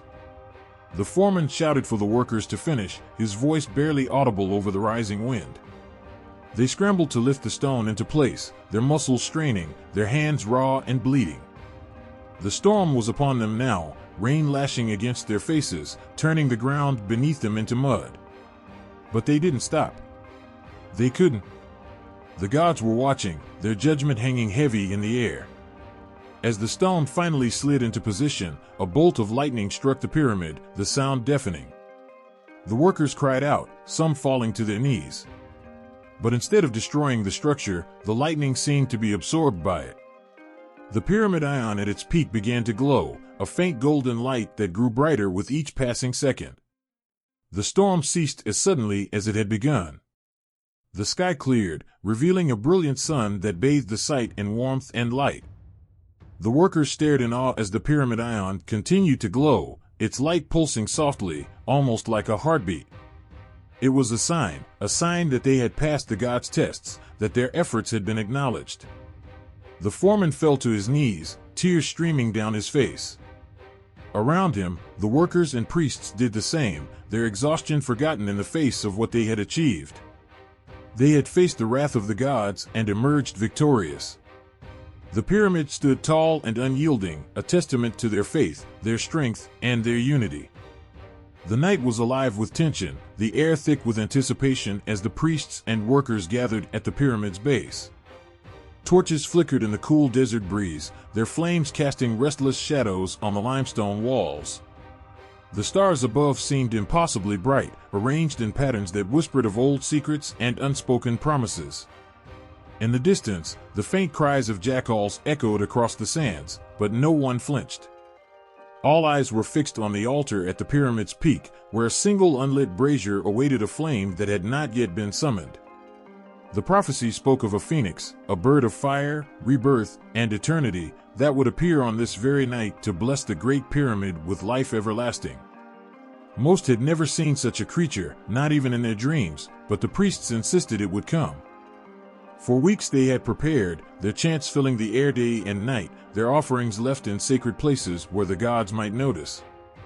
And now, as the stars aligned and the world held its breath, the moment had arrived. The high priest, a figure draped in golden robes that shimmered like molten sunlight, raised his arms to the heavens. His voice rang out, clear and commanding, reciting words that seemed to shake the very ground beneath their feet. The crowd watched in reverent silence, their faces a mixture of hope and fear. Some clutched amulets, others whispered prayers. Even the most hardened workers, their hands calloused and their bodies worn from years of labor, found themselves trembling. As the priest's chant reached its crescendo, the first sign appeared. A gust of wind swept through the gathering, sudden and warm, carrying with it the scent of something unfamiliar, something sweet, almost otherworldly. The torches flared wildly, their flames stretching upward as if reaching for the stars. And then, from the horizon, came a single burst of light. It was faint at first, a flicker that could have been mistaken for a shooting star. But it grew brighter, closer, until it was clear that this was no ordinary light. A collective gasp rose from the crowd as the phoenix emerged. Its wings were vast, their edges glowing like molten gold, and its body shimmered with hues of crimson and amber that seemed to shift and dance with every beat of its wings. Its eyes burned with an intensity that was both terrifying and beautiful, piercing through the darkness like twin suns. As it soared closer, its cries filled the night, a sound that was neither bird nor beast, but something ancient, something eternal. The phoenix circled the pyramid, its light illuminating the great structure in a way no torch or star ever could. The limestone seemed to come alive, its surface glowing faintly as if absorbing the creature's fiery essence. The crowd watched in awe, their faces upturned, their hearts pounding. Some wept openly, overcome by the sight, while others dropped to their knees, unable to stand beneath the weight of such a presence. The bird descended slowly, gracefully, its wings casting long, flickering shadows across the sands. It came to rest on the altar at the pyramid's peak, folding its radiant wings as it perched. For a moment, all was still. The world seemed to hold its breath, the desert silent save for the faint crackling of the phoenix's fiery feathers. Then, with deliberate precision, the creature extended one claw and struck the unlit brazier. Flames erupted instantly, not the ordinary orange of fire, but a brilliant gold that shimmered like liquid sunlight. The light spilled out across the pyramid, cascading down its sides in waves, as if the entire structure were being wrapped in a glowing embrace. The crowd erupted into cheers, their voices rising to the heavens, mingling with the phoenix's triumphant cry. But the moment was not over. The phoenix turned its gaze to the high priest, who stood frozen in awe. Slowly, the creature lowered its head, its eyes locking with his. It was not a look of menace, but of understanding, of recognition. The priest stepped forward, his hands trembling, and raised the sacred staff he carried. The phoenix extended its wing, brushing the staff with the faintest touch. A surge of light erupted from the contact, shooting up into the sky like a pillar of fire. The stars themselves seemed to flicker in response, their light paling in comparison to the brilliance that now engulfed the pyramid. The priest fell to his knees, tears streaming down his face. He murmured words of thanks, his voice trembling but filled with a conviction that inspired all who heard it. The phoenix spread its wings once more, its feathers trailing embers that floated gently to the ground. It lifted off, circling the pyramid one last time before soaring upward, its light growing fainter as it disappeared into the heavens. The flames that had engulfed the pyramid began to fade, but their essence remained. The limestone now shimmered faintly, as if infused with an inner light, a gift from the phoenix itself. The crowd remained silent, their hearts heavy with the weight of what they had witnessed. Some whispered to each other, their voices hushed with reverence. Others simply stared, their minds struggling to comprehend the enormity of what had just transpired. The high priest rose slowly, his movements deliberate, as if the very act of standing was a sacred ritual. He turned to face the crowd, his face radiant despite the tears that still glistened on his cheeks. "The gods have blessed us," he said, his voice steady but filled with emotion. "The phoenix has gifted this pyramid with its light, its life. It will stand for all eternity, a testament to our faith, our unity, and our devotion." The workers and priests erupted into cheers, their voices echoing across the desert. They embraced one another, their differences forgotten in the wake of what they had accomplished together. The pyramid stood tall and proud, its peak still glowing faintly with the golden light of the phoenix's blessing. It was more than a monument, more than a tomb. It was alive, a symbol of hope and renewal that would endure long after those who built it were gone. And in the sky above, where the stars twinkled faintly against the darkness, some swore they saw the phoenix's light flicker one last time, a reminder that it was watching, always. The night was heavy with silence, the kind of silence that wraps the world in a shroud, a blanket so thick that even the desert winds seemed to hold their breath. Beneath the stars, the pyramid stood like a dark giant, its silhouette stark against the vastness of the sky. The torches had been extinguished, leaving only the faint glow of the moon to reflect off the stone. The workers and priests, their faces tense with anticipation, gathered in a loose circle around the great structure. It was the moment of truth, the moment when all their labor, all their prayers, would come to fruition. In the heart of the pyramid, where the shadows pressed close and time itself seemed to slow, Thoth, the god of wisdom, stood before the sacred chamber. His eyes glimmered with an otherworldly knowledge, and his hands moved with careful precision. He had come to activate the pyramid, to make it more than just a tomb, more than just a monument to the dead. His task was greater than that. The pyramid was to be a bridge, a portal, a link between the world of the living and the realm of the gods. And Thoth, with all his knowledge, had been chosen to open that door. The air inside the chamber was thick with the scent of incense, the smoke swirling like spirits caught between two worlds. The walls, carved with ancient symbols and divine hieroglyphs, seemed to pulse with an energy that could not be explained. The flickering light from the sacred flame cast strange shadows across the room, making the symbols dance, as though the gods themselves were watching, waiting. Thoth raised his arms to the heavens. The sound of his voice, soft but clear, filled the space with a resonance that seemed to vibrate in the bones of every person present. His words, ancient and powerful, were the key. They were not words that could be easily understood by mortals, but their meaning was universal, beyond language, beyond time. As he spoke, the air seemed to thicken, like the very fabric of reality was being stretched. For a moment, nothing happened. The pyramid, the chamber, and the world beyond stood still. Then, a subtle shift. A hum. A vibration. It was as though the ground itself was waking, stretching, readying itself for something immense, something beyond comprehension.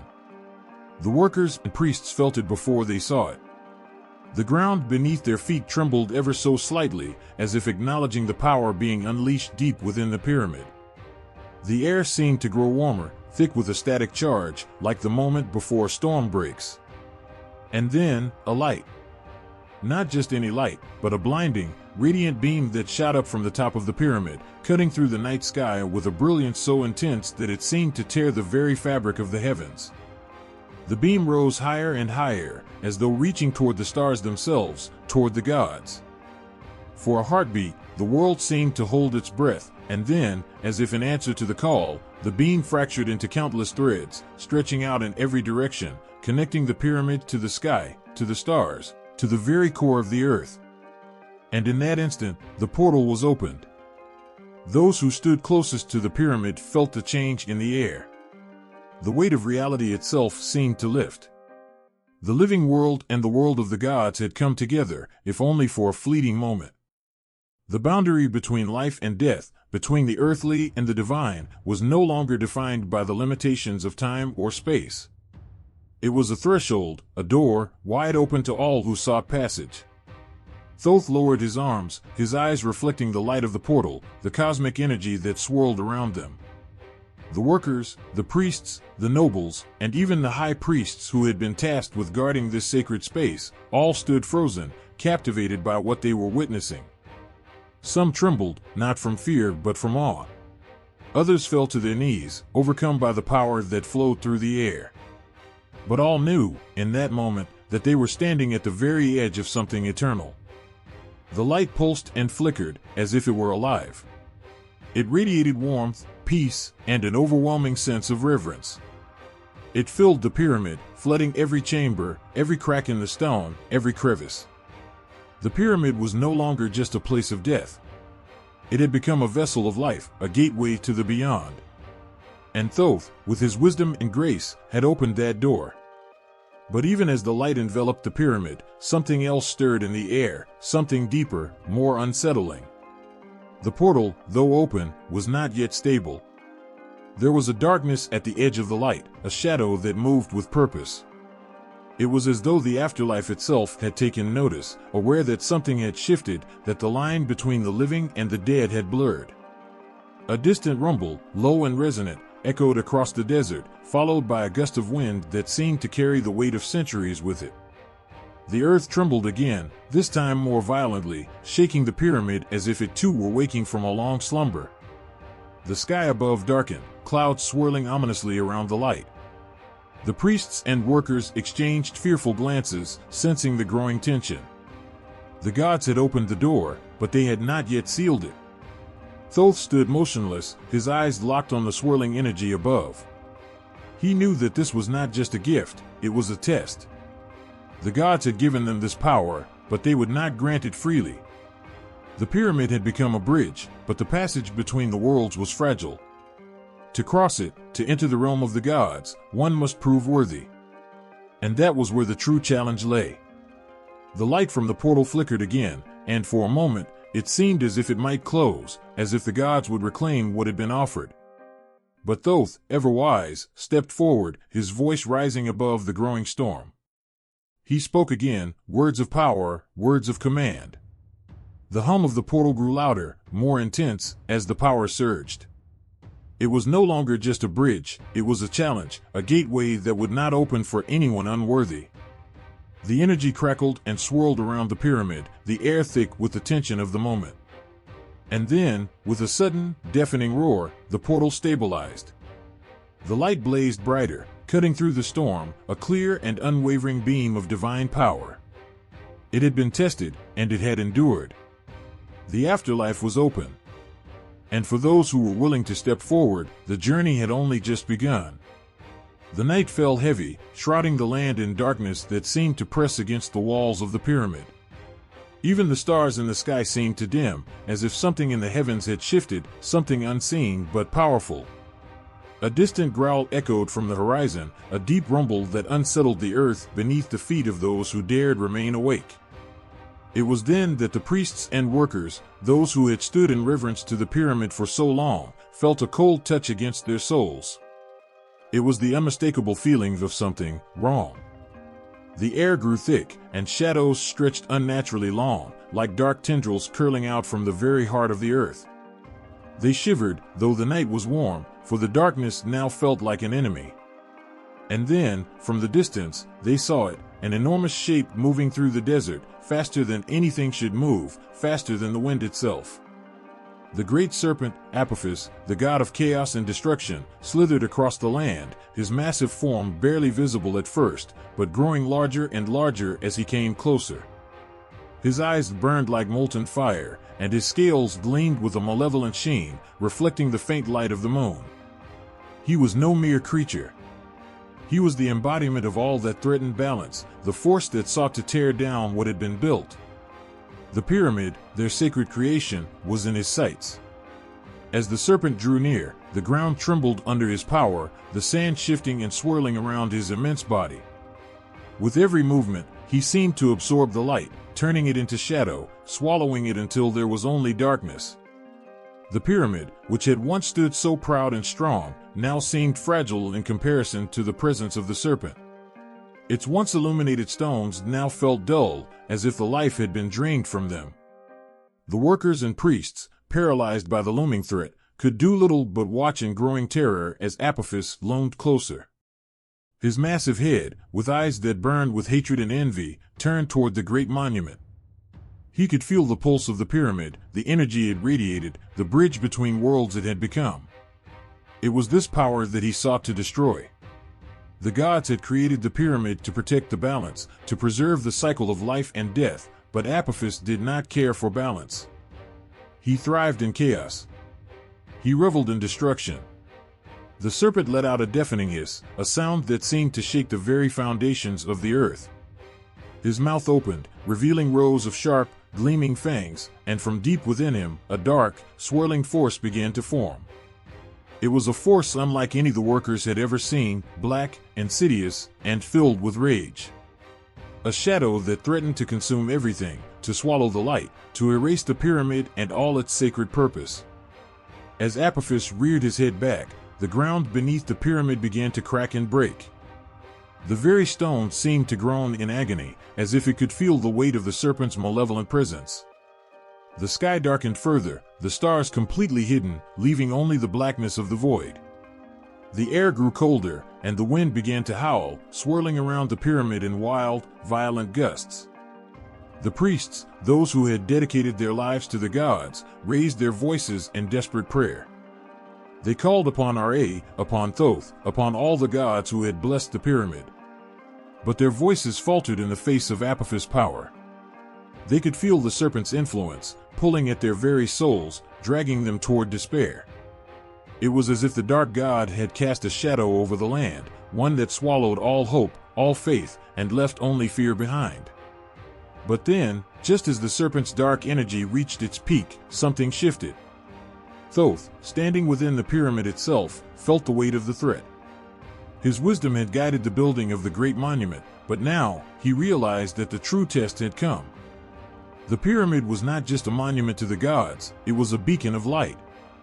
And in the face of the darkness that Apophis sought to unleash, it would be the light that stood against him. Thoth stepped forward, his staff in hand, and uttered a single, ancient word.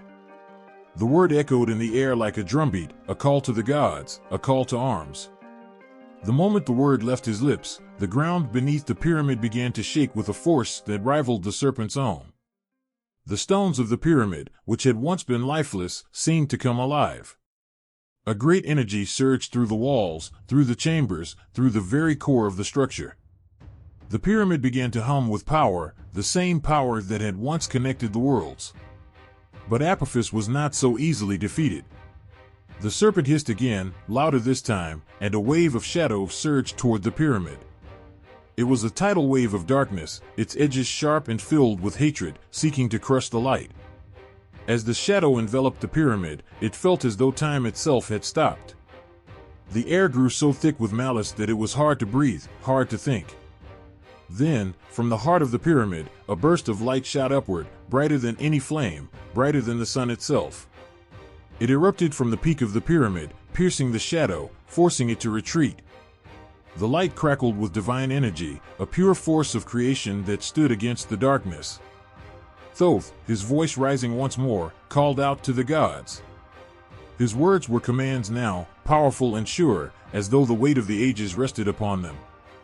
The light grew, expanding outward, wrapping around the pyramid in a protective shield, a barrier that the serpent could not breach. Apophis recoiled, his hiss turning into a growl of fury as the light pushed against him, forcing him back. But the serpent was not finished. He struck again, lashing out with great force, his tail whipping through the air, his fangs bared. The earth shook with the violence of his attack, but the light from the pyramid held firm. Each strike, each attempt to break the barrier, was met with a resistance stronger than the last. In that moment, the workers and priests could only watch, helpless, as the battle between light and darkness raged. They knew they were witnessing something beyond their understanding, a conflict between the gods themselves. And though they trembled with fear, They knew that the pyramid, this mighty creation, this sacred bridge, was their only hope. As the serpent continued to thresh, a single thought rose in the minds of the workers: if the pyramid could withstand Apophis, then it would fulfill its true purpose.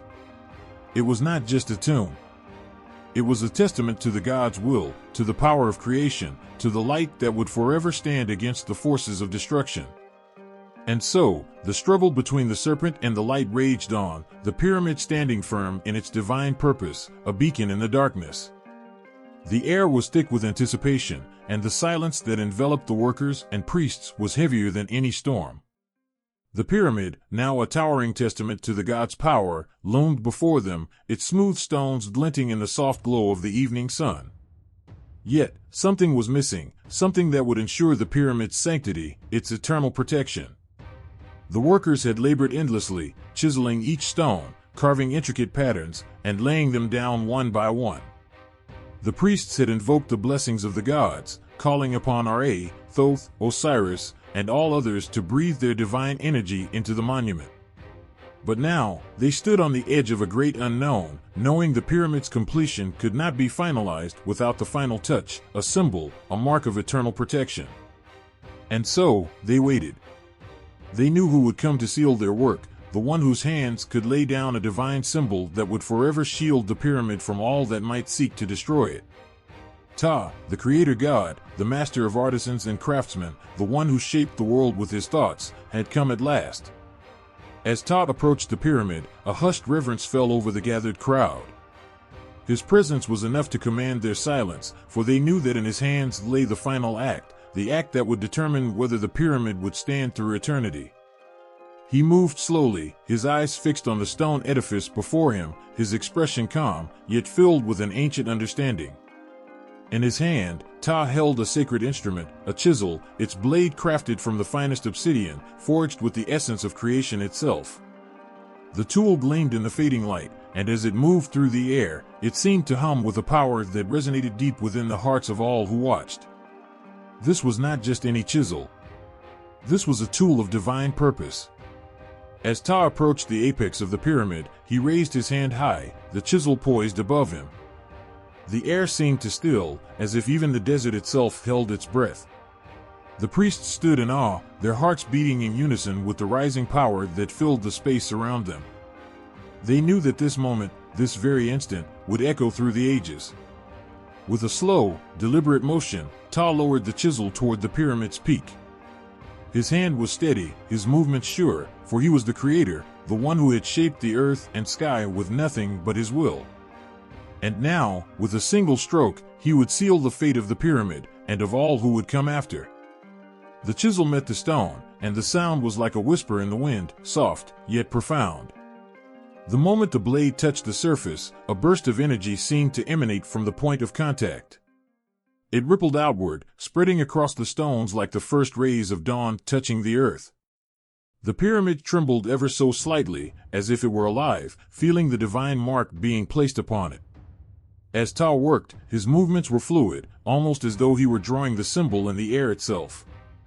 The priests watched in reverence as the chisel carved into the stone, leaving behind a symbol, an intricate, powerful design, one that was known only to those who understood the mysteries of the gods. It was a mark of protection, a divine seal that would shield the pyramid from all harm, from all who would dare seek to violate its sacred purpose. The symbol grew, taking shape under Ptah's hands.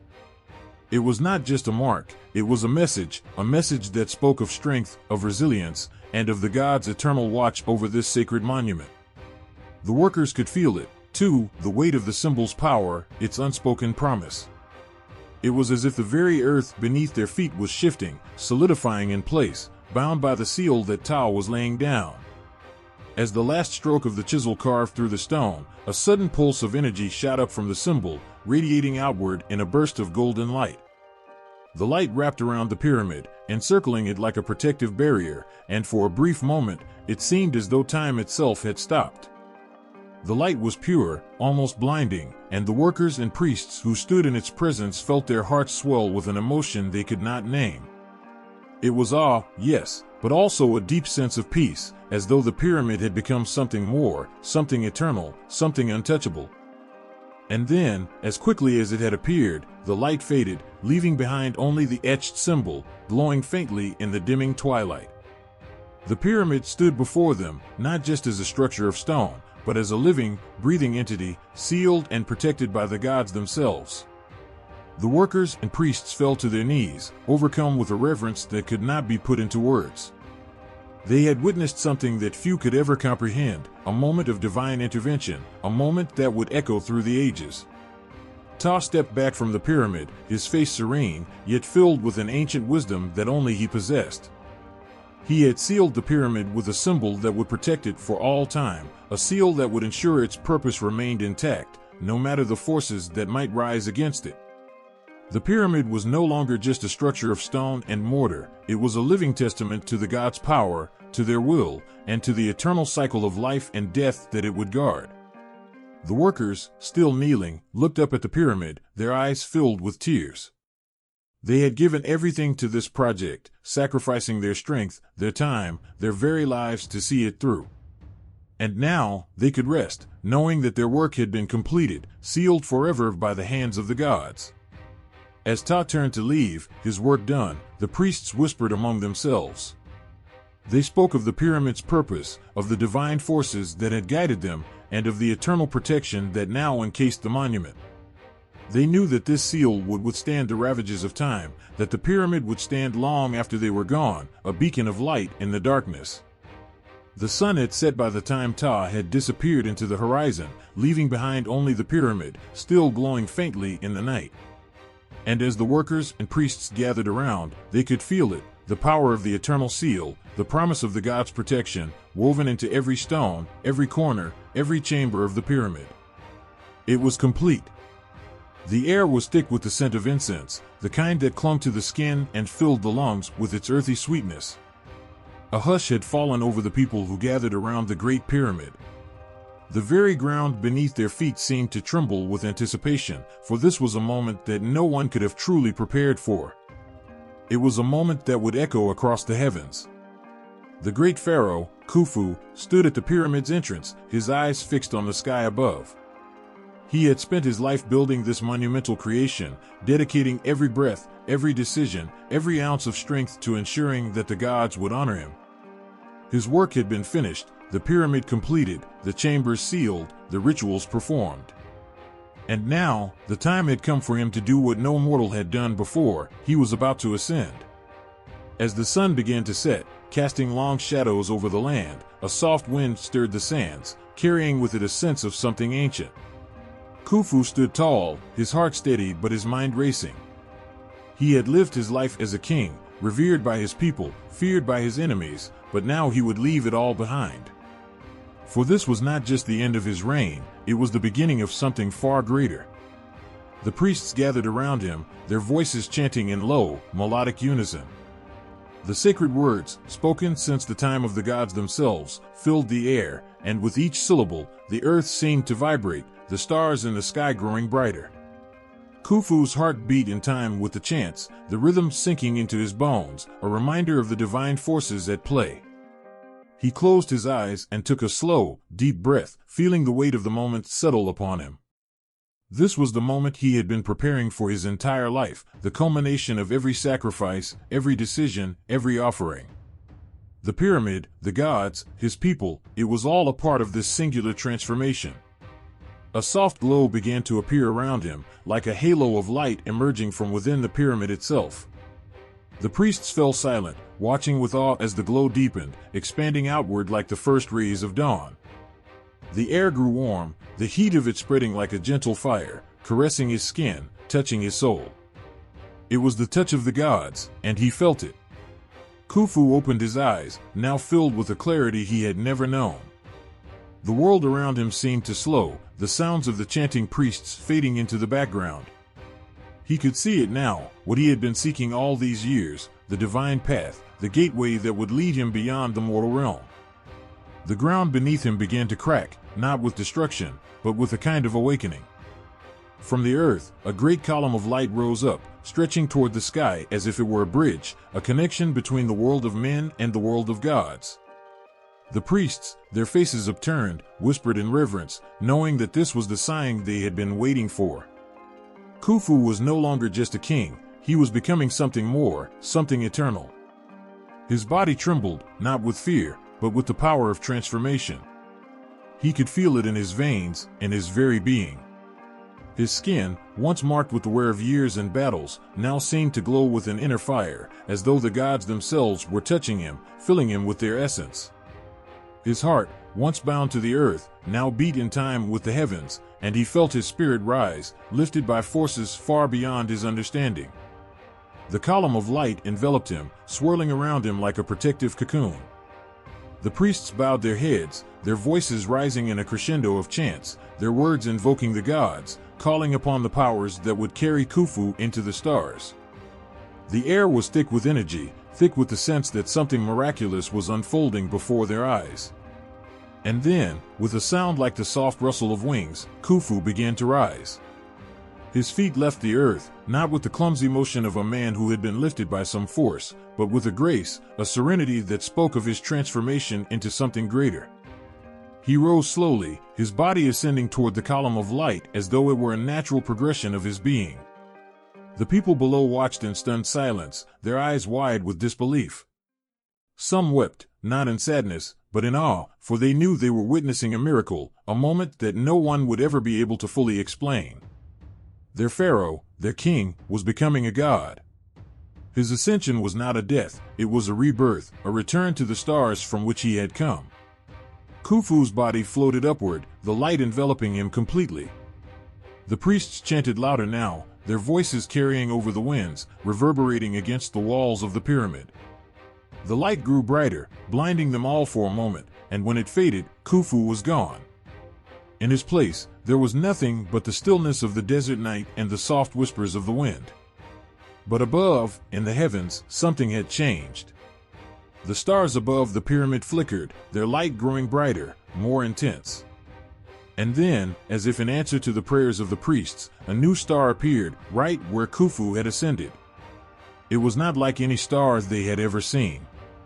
It was larger, its light a pure, brilliant white that outshone all the others. The people looked up, their faces filled with wonder and reverence. They knew that Khufu had not died. He had not gone to the afterlife in the traditional sense. He had ascended beyond the mortal realm, his soul now one with the stars, a beacon of eternal light. The priests fell to their knees, their voices now silent, as they offered their final prayers. They knew that Khufu was watching over them still, his divine transformation complete. He had become something timeless, something greater than the world itself. And as the night stretched on, the people of Egypt looked up at the sky, their hearts filled with hope and wonder. They had lost their king, yes, but they had gained something far greater, a connection to the divine, a reminder that even in the face of death, there was transformation, rebirth, and the promise of eternity. Khufu had ascended to the stars, and his light would shine forever. The desert was quiet in the early dawn, the golden light stretching across the sands and casting long shadows. A single figure appeared on the horizon, then another, and then dozens more, all making their way toward the pyramid that stood like a guardian of eternity against the endless sky.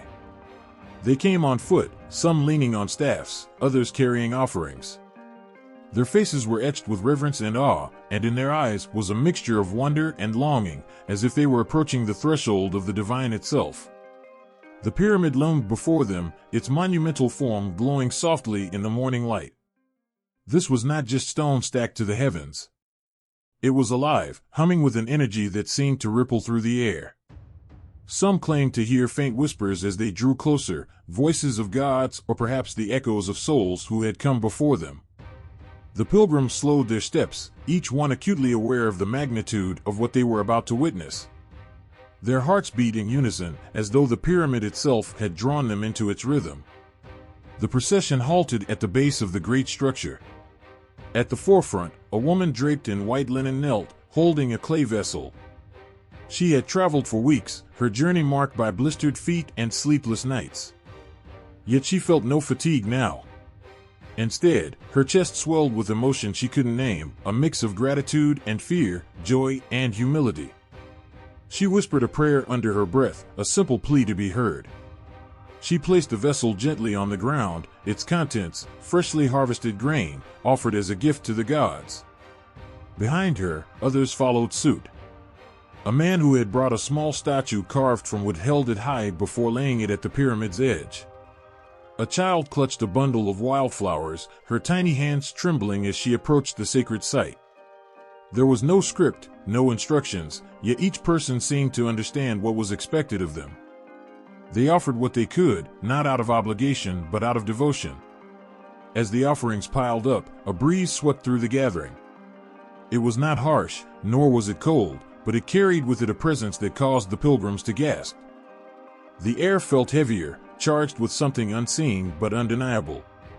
The pyramid seemed to respond, its surface shimmering briefly as if acknowledging their presence. Some fell to their knees, overwhelmed by the sense that they were being watched, not by human eyes, but by something far greater. From within the crowd, a voice began to sing, a low, haunting melody that spoke of creation and eternity. The song wove through the gathering, and soon others joined in, their voices blending into a hymn that seemed to rise straight to the heavens. The sound was unlike anything the desert had ever heard, filled with raw emotion and a purity that brought tears to the eyes of those who sang. Even the wind seemed to pause, as if to listen. The song rose and fell, carrying the hopes and prayers of the people who had traveled so far.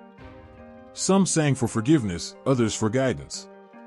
Some sang simply to give thanks for the chance to stand before the sacred pyramid. Whatever their reasons, their voices united, a chorus of humanity reaching out to the divine. At the heart of it all stood the pyramid, silent yet alive. It seemed to pulse, its ancient stones imbued with a light that was not of this world. The capstone at its peak caught the first rays of the sun, scattering them like a prism. The light fell upon the pilgrims, illuminating their faces and casting a golden glow across the sands. In that moment, the boundary between earth and heaven seemed to blur, and for a brief time, the people felt as though they were part of something eternal. An elder, his face lined with age, stepped forward. He carried a staff adorned with symbols that had been carved long before his time. His voice, though cracked with years, carried authority as he began to speak. He told the story of the pyramid, of the great pharaoh who had ascended to the stars, of the gods who had blessed this sacred place. His words were simple, yet they carried a weight that settled over the crowd. Many listened with tears streaming down their faces, moved not just by the story but by the realization that they were now part of it. As the elder finished, he raised his staff toward the pyramid. The crowd followed his gesture, their eyes lifting to the peak that seemed to touch the very heavens. For a moment, all was silent. Even the birds seemed to hold their breath.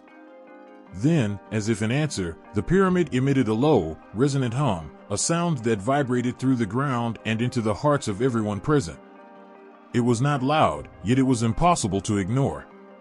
It was a sound that spoke not in words but in feeling, a reminder that they were standing at the intersection of the mortal and the divine. The pilgrims began to move again, this time ascending the steps that led to the pyramid's base. Each step was taken with care, their movements deliberate as though they were treading on sacred ground. Some carried torches, their flames flickering in the growing light of day.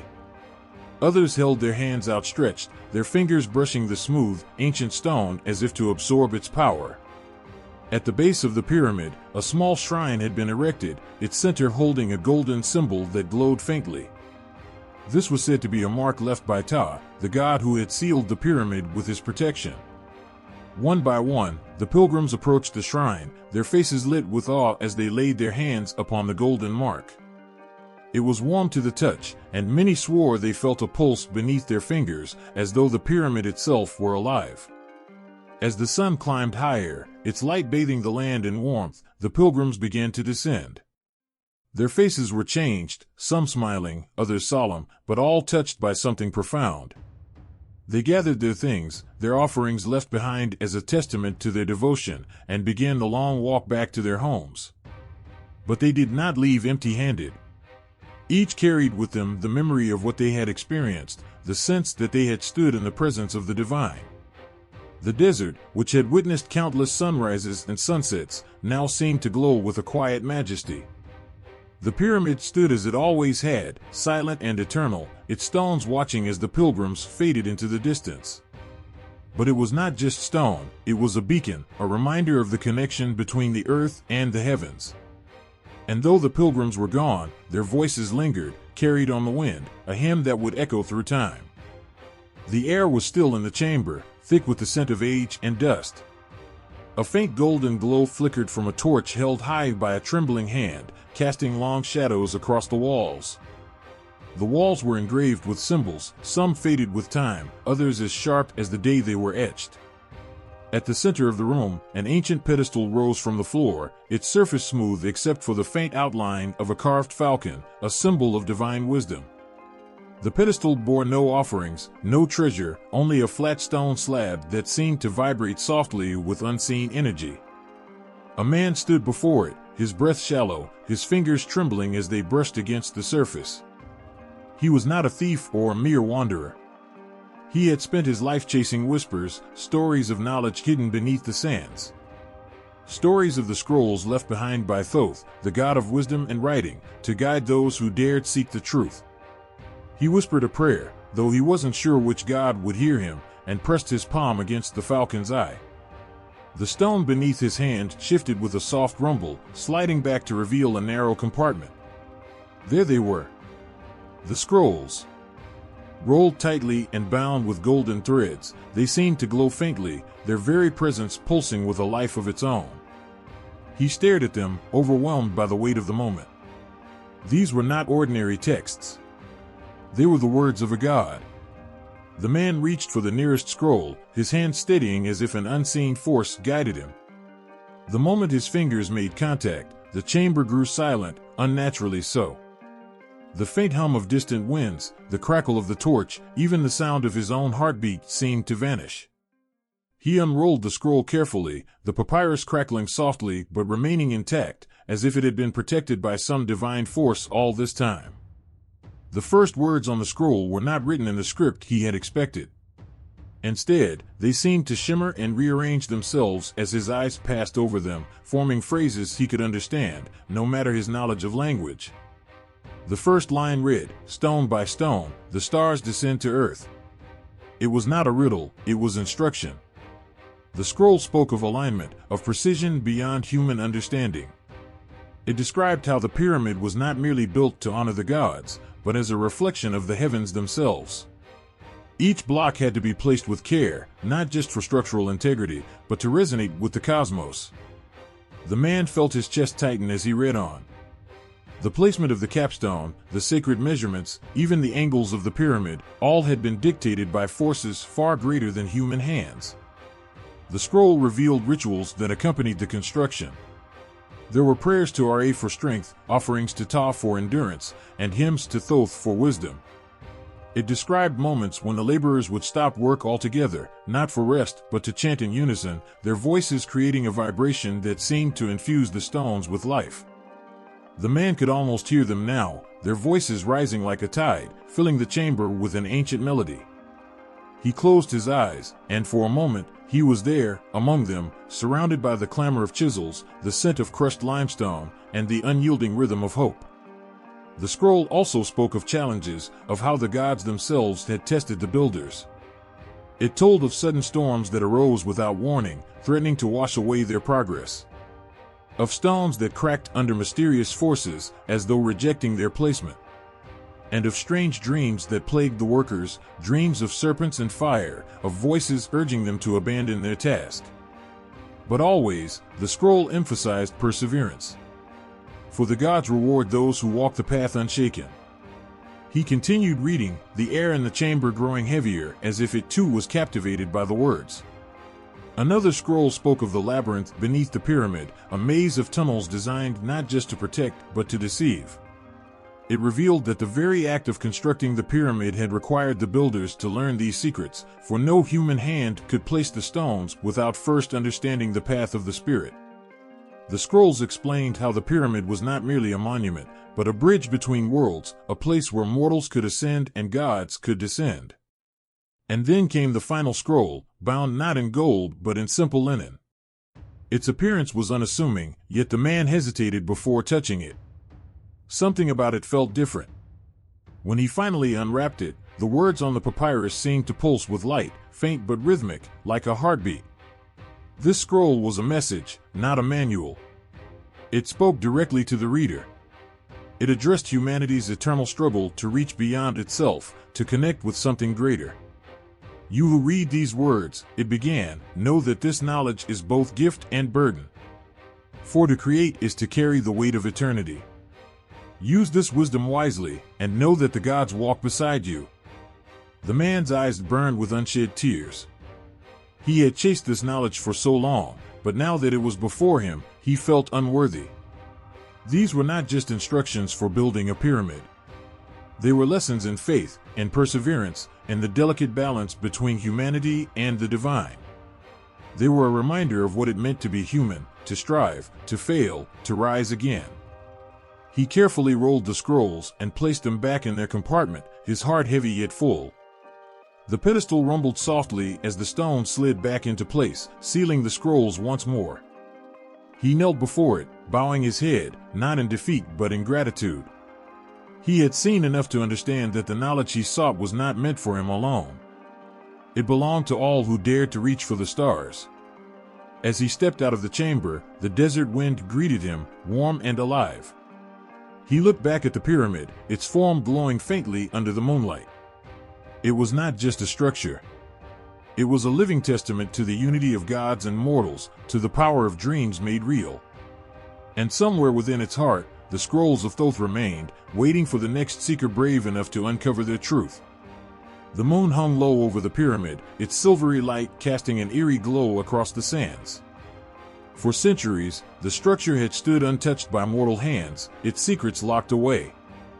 But now, something stirred in the stillness of the night. The wind, once gentle, began to howl, swirling grains of sand into the air. A low, unearthly hum rippled through the desert, neither wholly a sound nor a sensation, but something in between, a vibration that resonated in the bones of anyone near. At the base of the pyramid, a stone shifted. Then another. The movement was subtle at first, almost imperceptible, but soon the very ground seemed alive. Deep beneath the sands, ancient forces awakened. They had been silent for so long, watching, waiting. But the pyramid's secrets were never meant to be uncovered by unworthy hands, and now, something, or someone, had come too close. The first to appear was the griffin. Its shadow stretched across the dunes as it emerged from the darkness, its wings folding neatly against its powerful body. Its golden eyes gleamed with an intelligence that was both beautiful and terrifying. The creature moved with a grace that belied its size, each step deliberate, as though the sands themselves bowed beneath its weight. Its beak clicked softly, and it turned its head toward the pyramid, listening. Not far behind, the serpent rose from the sand. Its scales shimmered like obsidian in the moonlight, and its eyes burned with a fiery intensity. The serpent did not slither, it glided, its body undulating with a hypnotic rhythm. As it approached the pyramid, it hissed softly, a sound that sent a shiver through the air. The serpent coiled at the base of the pyramid, its movements slow and purposeful, as though drawing a boundary no one dared to cross. Then came the Sphinx.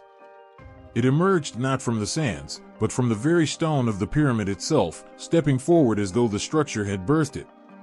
Its lion's body radiated strength, and its human face bore an expression of quiet wisdom. The Sphinx's gaze swept across the desert, searching, judging.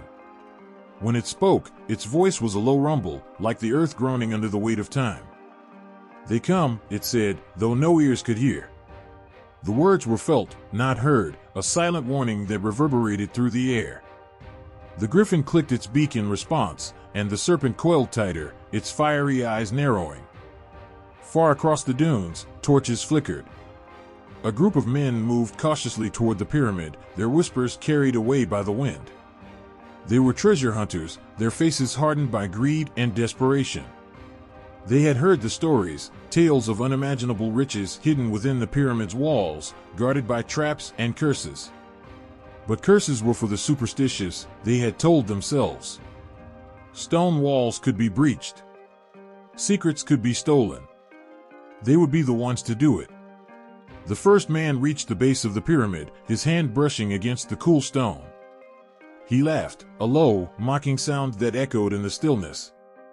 But his laughter died in his throat as the sand beneath his feet began to shift. He looked down, his face pale with confusion.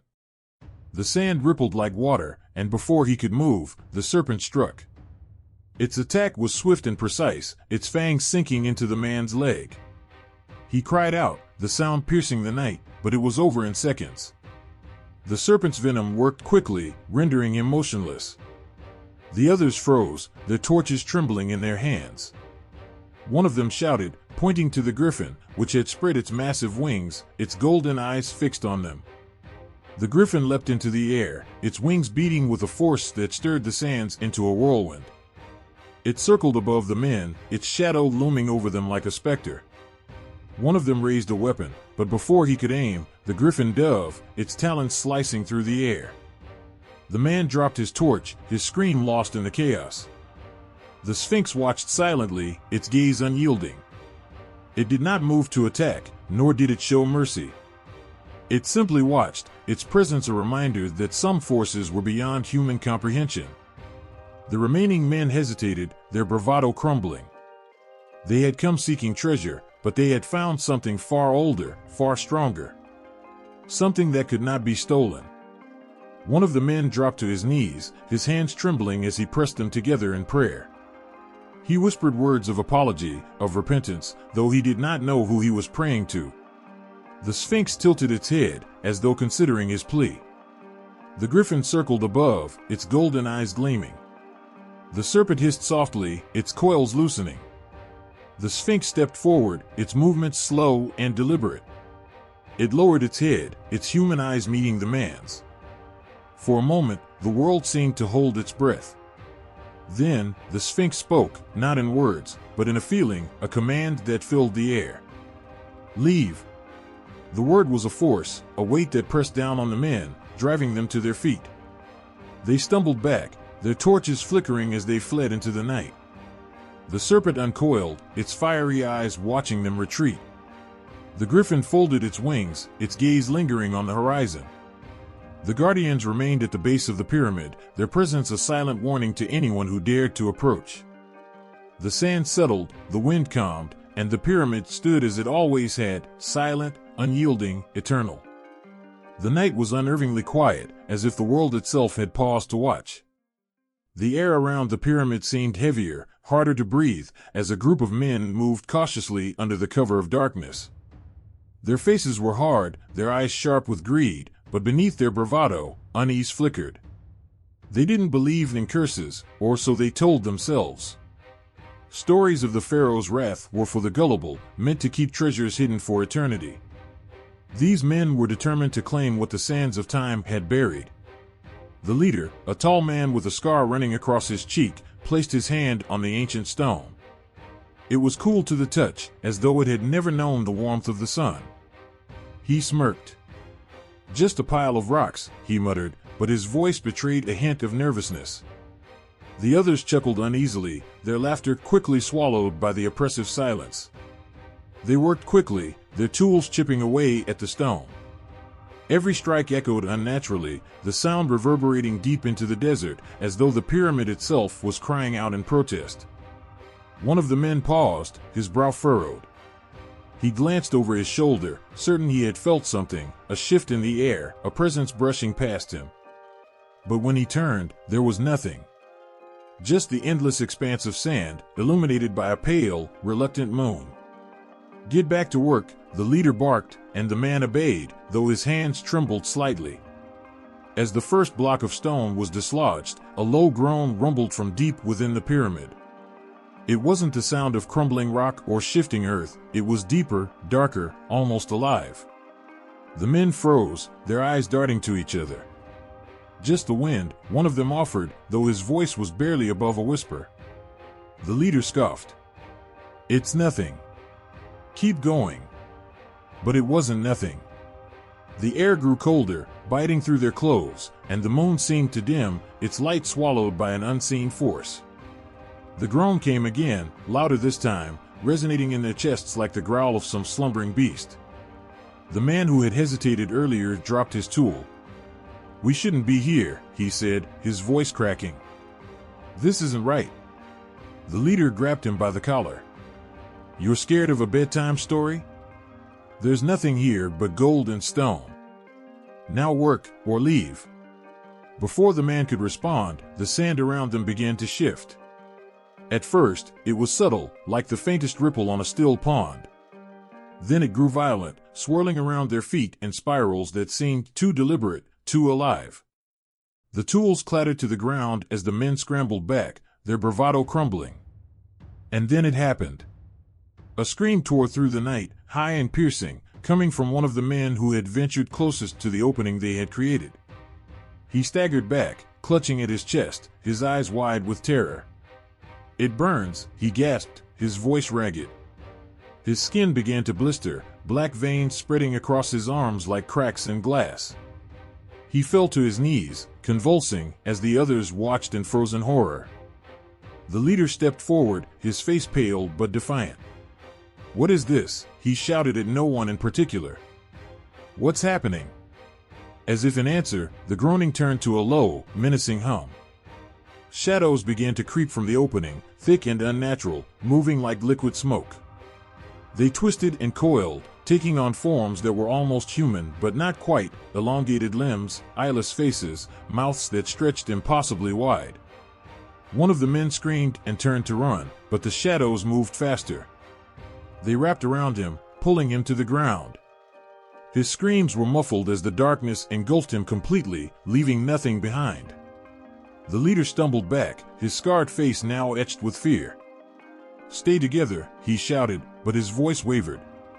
The remaining men huddled close, their eyes darting between the shifting sands and the unnatural shadows. The wind picked up, carrying with it whispers, low, hissing voices that spoke in a language no man could understand, but that every soul instinctively feared. The whispers grew louder, merging into a cacophony of anger and sorrow, a collective wail of those who had dared to desecrate the pharaoh's resting place and paid the price. The leader dropped to his knees, his hands clutching his head. "Stop," he cried, but the voices only grew louder, drilling into his mind. He saw visions, flashes of burning cities, rivers of blood, and a throne surrounded by towering jackals with glowing eyes. He saw himself standing before a figure cloaked in golden light, its face obscured but its judgment unmistakable. "Unworthy," the figure said, its voice like the strike of a hammer. "You have defiled what was sacred." The leader screamed as the vision consumed him, and when it ended, he was alone. The others had vanished, swallowed by the shadows or the sand. He didn't know and didn't care. He stumbled to his feet, his breath ragged, and began to run. But the desert was unforgiving. The sand shifted beneath his feet, pulling him back toward the pyramid no matter how hard he tried to escape. The whispers followed him, growing louder, taunting him with words he couldn't understand, but that filled him with a dread deeper than any he had ever known. When he finally collapsed, the pyramid loomed before him, its shadow stretching over him like the hand of a god. The opening they had created was gone, as though the structure had healed itself. The air was still again, but the weight of the curse lingered, pressing down on him. A single figure emerged from the darkness. It was neither shadow nor man, but something in between, its form shifting and flickering like a flame. It knelt beside him, its face blank but its presence unmistakable. "Why?" the leader whispered, tears streaming down his face. "Why me?" The figure did not speak. Instead, it reached out, its hand, or what passed for a hand, hovering over his chest.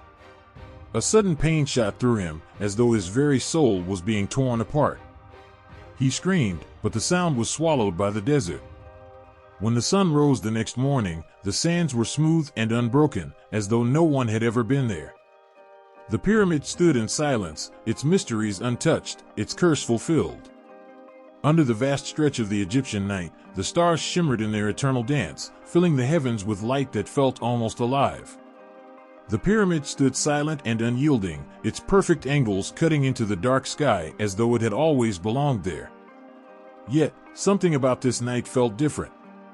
The air was thick with anticipation, the kind that hums along the edges of perception, making the hair on the back of your neck stand tall. A young boy, no older than 10, crouched in the sands not far from the pyramid. His fingers trembled as they traced lines in the dirt, mimicking the constellations his father had taught him to watch. Tonight, his father had spoken in hushed tones of the Great Pyramid and its secret bond with the heavens. It wasn't just a tomb, he had whispered. It was a guide, a keeper of time written in the language of the stars. The boy's wide eyes scanned the sky, trying to understand what this meant, his heart pounding with a mix of awe and fear. Above, the constellations seemed brighter than usual, their positions eerily precise. Orion's belt hung directly above the pyramid's peak, its 3 stars perfectly aligned with the structure's core. To the boy, it looked as though the heavens themselves were reaching down to touch the pyramid, a connection that defied comprehension. And then, as if to answer the unspoken questions of the watchers below, the first star of Sirius flared brighter than ever, bathing the sands in an ethereal glow. The priests, cloaked in robes that shimmered like the night sky, stepped forward from the shadows. They carried bronze mirrors and long staffs tipped with gold. Their faces were stoic, their gazes fixed on the celestial patterns unfolding above them. The boy's father had told him of this ritual, of how the priests waited for this exact moment when the stars whispered their secrets to the earth. Tonight, they would read the cosmic language carved into the pyramid's heart and determine what the skies foretold for the future. The high priest lifted his staff, pointing it toward Sirius, and began to chant in a low, rhythmic tone. The other priests followed, their voices weaving together into a song that seemed both ancient and otherworldly. The sound resonated through the desert, a hum that seeped into the sand and the stone, as if the pyramid itself was listening. The boy's heart raced as he watched the pyramid. It almost seemed to shimmer, as if responding to the chants. A faint light began to glow at its apex, a pulse that matched the rhythm of the priests' voices. He gripped the sand beneath his hands, his breath caught in his throat. His father had told him stories of how the pyramid could speak to the heavens, but seeing it was entirely different. It wasn't just stone and mortar. It was alive. Suddenly, the light intensified, shooting upward in a straight beam that pierced the night sky. The stars above seemed to shift and swirl in response, rearranging themselves into patterns the boy didn't recognize. Gasps rippled through the crowd that had gathered silently around the pyramid, their faces illuminated by the celestial display. The boy could feel the weight of the moment pressing down on him, as though he was witnessing something forbidden, something meant only for the gods. The high priest raised both hands, his voice rising above the others. "The pyramid speaks," he declared, his words carrying across the desert like thunder. "It reads the heavens, and the heavens reveal their truth." As the light from the pyramid continued to glow, the sands beneath it began to tremble. The boy's father placed a protective arm around him, pulling him close. "Do not fear," he whispered, though his own voice was tight with emotion. "This is how the gods mark time." The boy looked up at him, confused. "Mark time?" His father nodded, his gaze never leaving the pyramid. "The stars move, but they do not wander. They have a purpose. The pyramid watches them, measures them. It tells us when the floods will come, when the crops will grow, when the gods demand our attention. It is a calendar, written in stone and starlight." The boy turned his eyes back to the pyramid, his heart pounding with questions. How could stone do such a thing? How could something so solid, so unmoving, know the secrets of the stars? The beam of light began to shift, tilting slightly as it connected with different stars in the sky. With each movement, the priests chanted louder, their voices trembling with both fear and reverence. The patterns of the stars seemed to rearrange themselves with every connection, forming shapes that the boy could barely understand. A lion, a bird, a serpent, all of them fleeting, like ripples in water, before dissolving into new forms. Then, as suddenly as it had begun, the light faded. The sky returned to its familiar patterns, and the desert fell silent. The priests lowered their staffs, their faces etched with awe and exhaustion. The crowd stood frozen, their breaths shallow as though they feared breaking the fragile moment. The boy's father knelt beside him, placing a hand on his shoulder. "Do you see, my son?" he said softly. "The pyramid does not just watch the stars. It teaches us to watch as well, to understand their language, to live in harmony with their rhythm." The boy nodded, though he wasn't sure he fully understood. All he knew was that he felt small, insignificant beneath the vastness of the sky. And yet, at the same time, he felt connected to the earth, to the stars, to the pyramid that stood as a bridge between them. As the crowd began to disperse, their whispers filled with wonder, the boy stayed behind, his eyes fixed on the pyramid. He imagined the countless hands that had built it, the minds that had designed it, all working toward a purpose far greater than themselves. It wasn't just a tomb or a temple. It was a map, a guide, a promise that the universe would always speak to those willing to listen. The boy's father called to him, and reluctantly, he turned to follow. But as they walked away, he glanced back one last time. The pyramid stood still, silent once more, but he knew now that it was far from lifeless. It was a keeper of the stars, a guardian of time, and it would continue its silent vigil long after he was gone. The sun blazed mercilessly over the endless sands, and the shadow of Khufu's pyramid stretched long and unyielding, a mark of its eternal supremacy. Its smooth, glimmering surface caught the light as if the gods themselves had polished its sacred stones.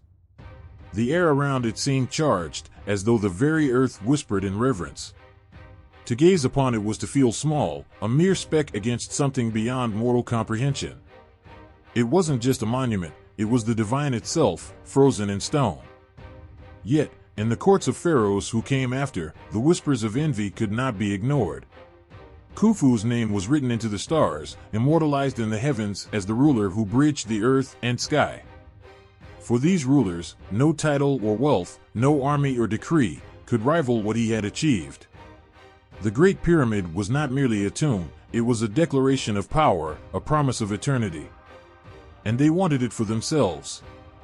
In the grand halls of his palace, Pharaoh Snefer's descendant sat in restless contemplation. He stared out at the horizon, where Khufu's pyramid loomed faintly in the distance, a constant reminder of a legacy he could not escape. The court advisors circled him, their voices low and persuasive. "It is not impossible," one of them said, his words as smooth as silk. "You are a pharaoh, chosen by Ra. The gods favor you. If Khufu built such a pyramid, why not you? Why not greater?" The pharaoh's hands tightened on his throne. Greater. That single word echoed in his mind like a drumbeat. He rose abruptly, his golden robes flowing like waves of sunlight. "Begin preparations," he commanded. "We will surpass what Khufu has done." Across the kingdom, the decree spread. Architects, engineers, and laborers were summoned from distant lands. Plans were drawn with frantic energy, their lines stretching higher and grander than even Khufu's vision. The pharaoh's pyramid would not merely mimic, it would outshine. His name, not Khufu's, would echo through the corridors of eternity. But the sands of Egypt do not bow to ambition so easily. The first attempts were bold, almost reckless. Stones were quarried and hauled across blistering deserts, but the sheer weight of them crushed oxen and splintered wheels. The sun-scorched men who labored under its relentless gaze, their hands blistering as they dragged massive blocks toward the site. Whispers began to ripple among the workers, whispers that the gods had turned their backs, that no mortal could rival Khufu's divine structure. Weeks turned into months, and the foundation began to rise. But it lacked the precision, the harmony, the perfection that seemed to breathe within Khufu's creation. The limestone crumbled where it should have stood firm. The angles, though sharp, refused to align with the stars. The priests warned the pharaoh that without the blessings of the gods, no pyramid could achieve what Khufu's had. Yet the pharaoh's pride burned hotter than the desert sun. He dismissed their warnings, ordering more workers, more stones, more sacrifices. The first collapse came without warning. A corner of the structure gave way during the night, and the deafening roar of falling stone reverberated across the valley. When dawn came, the workers beheld the wreckage, their faces pale with fear. Some claimed they had seen shadows moving among the ruins, serpentine shapes that vanished into the darkness. Others spoke of hearing hissing whispers, as if the serpent god Apophis himself mocked their efforts. But the pharaoh would not relent. He stood before the ruins, his jaw clenched and his eyes blazing. "Rebuild it," he commanded, his voice cutting through the murmurs of doubt. "This will not fail." A second pyramid began to rise, smaller but more refined. The architects worked with desperation, their every calculation checked and rechecked as though their lives depended on it, which, in truth, they did. The workers, too, moved with a quiet fear. The shadow of Khufu's pyramid loomed over them, a constant reminder of the perfection they could never match. When the second structure was completed, it stood proud against the sky, a gleaming monument to the pharaoh's ambition. But the people were silent. There was no awe in their eyes, no reverence in their whispers. They called it the bent pyramid, for its sides sloped awkwardly, betraying the hurried corrections made to keep it from collapsing again. It was a mockery, a shadow of the Great Pyramid's majesty. The pharaoh raged within his halls, his dreams of surpassing Khufu reduced to ash. But he was not the only one who sought to replicate the divine. Pharaohs who followed him also tried, their architects designing ever grander plans, their workers toiling until their hands bled. Each new pyramid was an attempt to recapture what Khufu had achieved, to touch the heavens as he had. Some came close, their structures standing tall and proud, but none could rival the perfection of the original. The alignment was never exact, the angles never flawless, the sense of divinity always just out of reach. The people began to believe that Khufu's pyramid was not a work of man but of the gods themselves. They whispered that it could not be imitated because it was never meant to be. It was singular, unique, a bridge between worlds that no mortal hand could replicate. The more the pharaohs tried, the more their failures seemed to confirm this belief. And yet, these imitations, these imperfect echoes, carried their own strange beauty. They stood as monuments not just to ambition but to the indomitable spirit of those who dared to dream beyond their grasp. Each stone, each angle, each scar left by failure told a story of human tenacity, of the desire to reach for something greater. As time passed, the sands began to reclaim some of these pyramids, their edges softening under the weight of centuries. But Khufu's pyramid remained, untouched by time, its presence as commanding as ever. It watched silently as the others rose and fell, as history turned and kings came and went.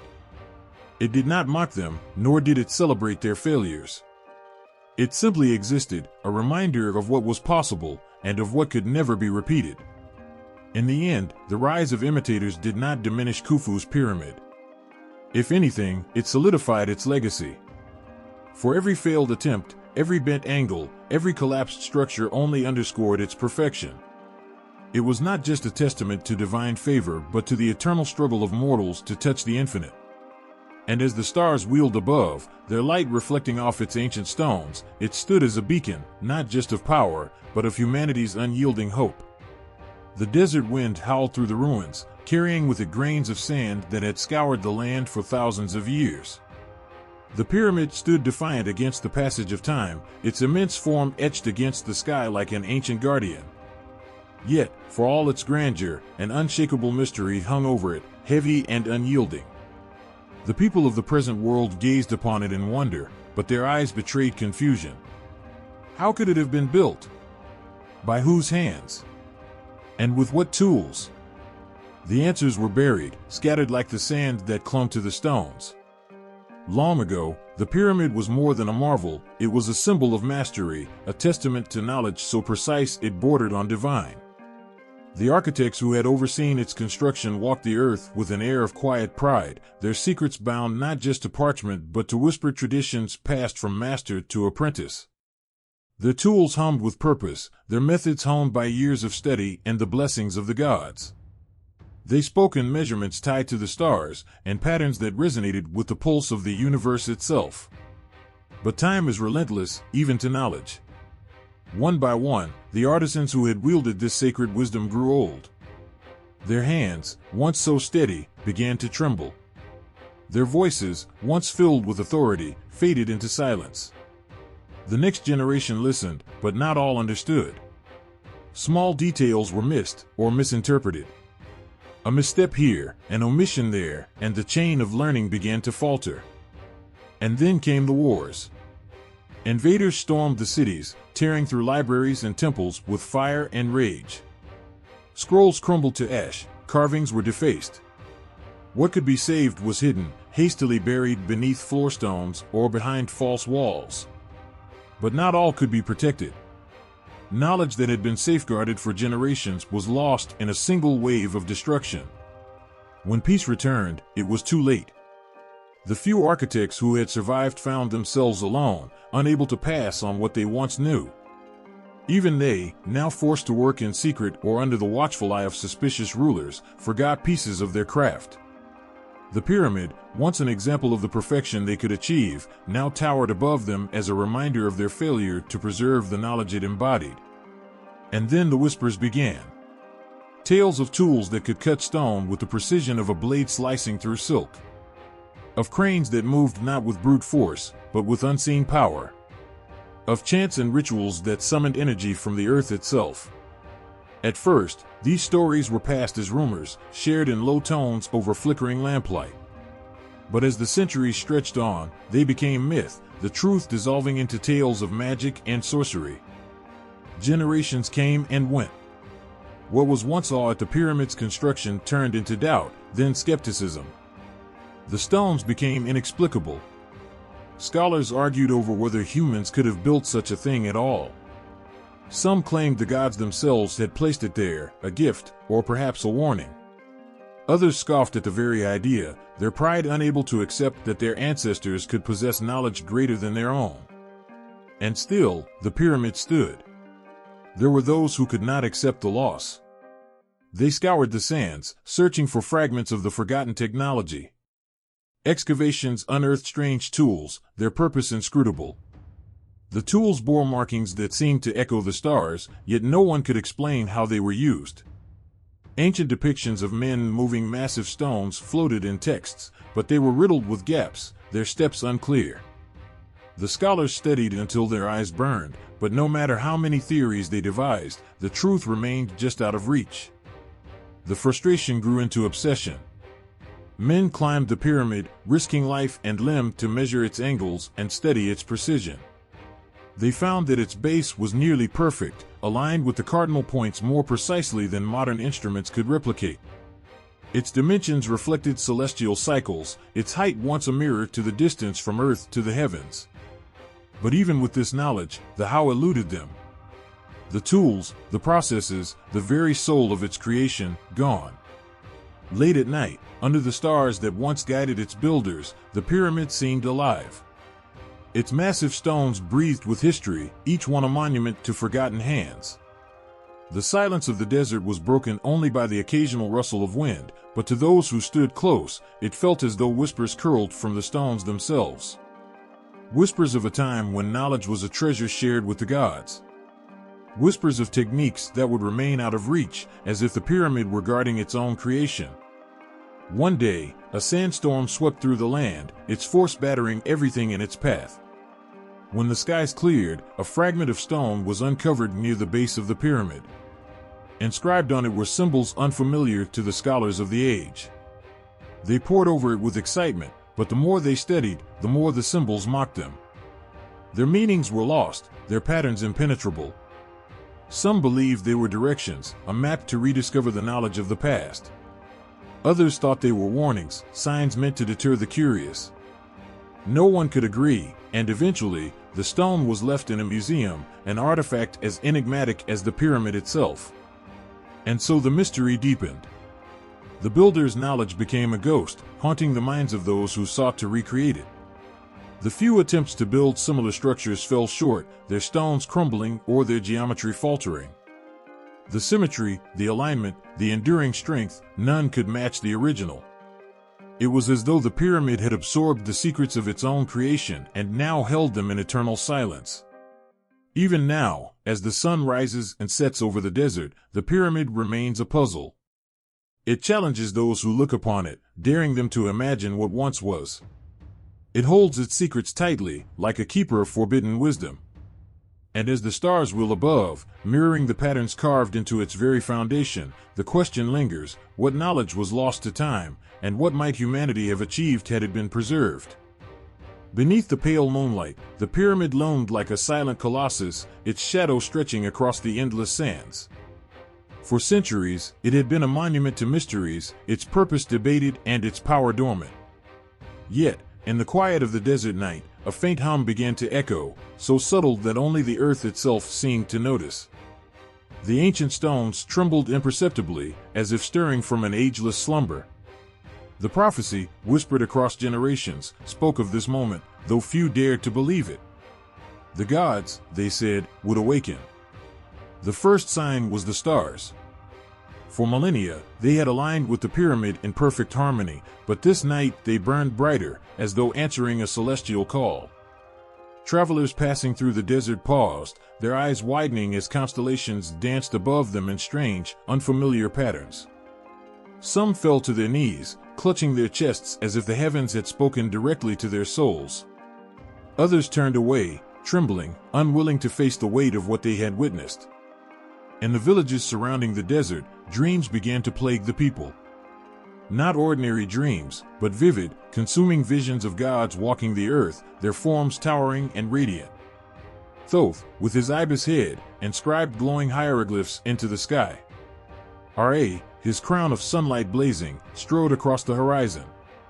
And at the center of it all stood the pyramid, alive with a pulsating light that seemed to breathe with the rhythm of the cosmos. The dreams left an indelible mark. Some awoke weeping, others shouting, but all felt a pull they could not resist. In the heart of the desert, the pyramid began to change. Its surface, worn smooth by centuries of wind and sand, seemed to shimmer faintly, as though its stones were imbued with an otherworldly energy. Those who dared to approach felt it first as a hum beneath their feet, a vibration that resonated through their bones. Then came the whispers, not from their companions, but from the air itself. A chorus of voices, layered and ancient, spoke in a language no living soul could understand. The few who returned from these encounters described the experience with trembling hands and wide, haunted eyes. They spoke of gods calling out, their voices heavy with power and sorrow. The priests of the old ways, long dismissed as relics of a forgotten past, were the first to interpret the signs. They gathered in secret, their once fading chants now rising with newfound strength. The gods stir, they murmured, their voices quaking. The pyramid has heard their call. They pored over ancient scrolls, their fingers tracing faded ink and brittle parchment. One text, older than memory itself, spoke of the day when the pyramid would reawaken, bridging the divide between mortal and divine. The gods, it said, had not abandoned their creation. They had only been waiting. The desert grew restless. Sandstorms erupted from nowhere, spiraling into the heavens as if the earth sought to hide, or perhaps protect, the pyramid. Animals fled, their instincts screaming of a presence they could not understand. The air grew heavier, and even the most skeptical of men began to look to the horizon with unease. The hum within the pyramid deepened, resonating like the heartbeat of a sleeping giant. Then came the light. It began as a faint glow at the apex, so soft that it could have been mistaken for a trick of the moonlight. But as the hours passed, the glow intensified, spilling down the pyramid's slopes like liquid gold. By dawn, the entire structure radiated a brilliance that could not be ignored.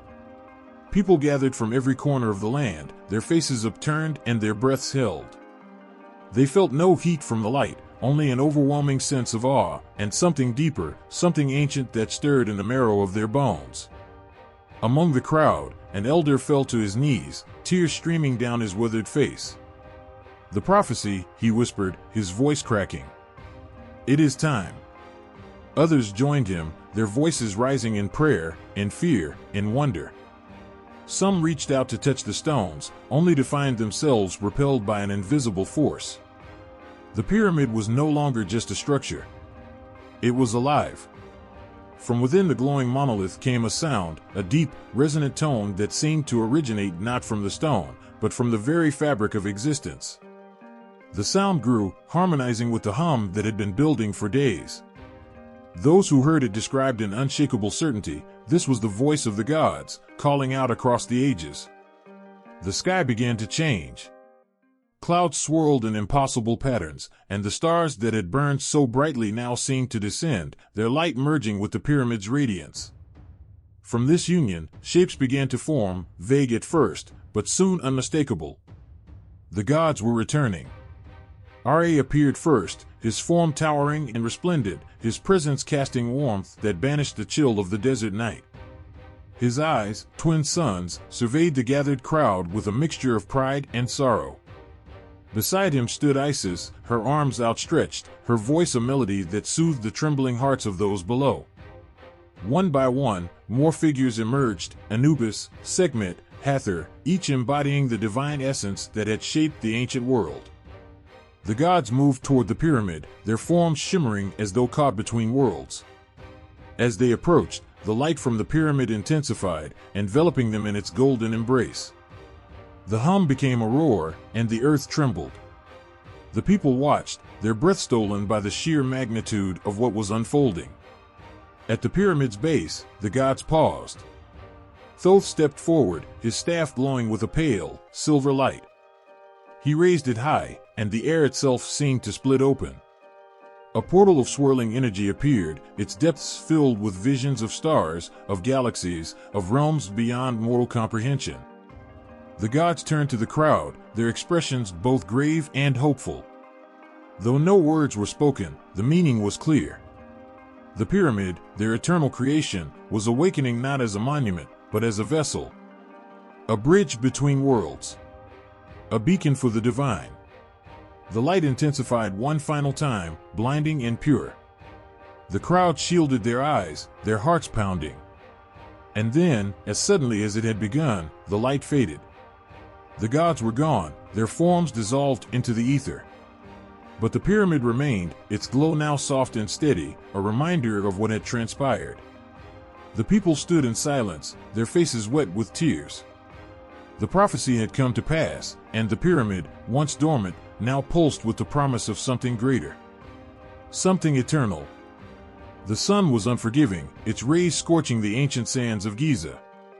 Dust clung to every surface, and the faint whispers of wind carried fragments of history that no living ear could decipher. Amelia Kincaid, a renowned archaeologist with a streak of stubbornness, stood at the base of the Great Pyramid, her eyes fixed on the colossal structure that had haunted her dreams for years. This was no ordinary sight for her. She had always felt the pull, a strange connection to this towering enigma, as though the stones themselves called her by name. Her boots crunched against the sand as she approached a section of the pyramid that had been sealed for centuries. A faint carving had caught her eye, barely discernible beneath the layers of grime and erosion. Kneeling, she brushed away the dust with trembling hands, revealing intricate symbols she'd never seen before. The markings seemed to shift in the sunlight, almost alive. Her heart quickened. Something about them felt otherworldly. The night before, she'd pored over old texts and maps, her small lamp flickering in her tent as the desert wind howled outside. One fragment of a forgotten scroll, recovered years ago but dismissed by her colleagues as myth, spoke of a hidden chamber, a place where the gods themselves had left a message for mankind. The idea had seemed absurd, even to her. But now, as she traced the symbols with her fingers, she couldn't shake the feeling that she was on the brink of something monumental. She didn't sleep that night. The symbols burned in her mind, their strange shapes refusing to let her rest. By morning, she had resolved to find out what lay behind the weathered stones. With the help of a small team, she began the painstaking process of uncovering what appeared to be a concealed doorway.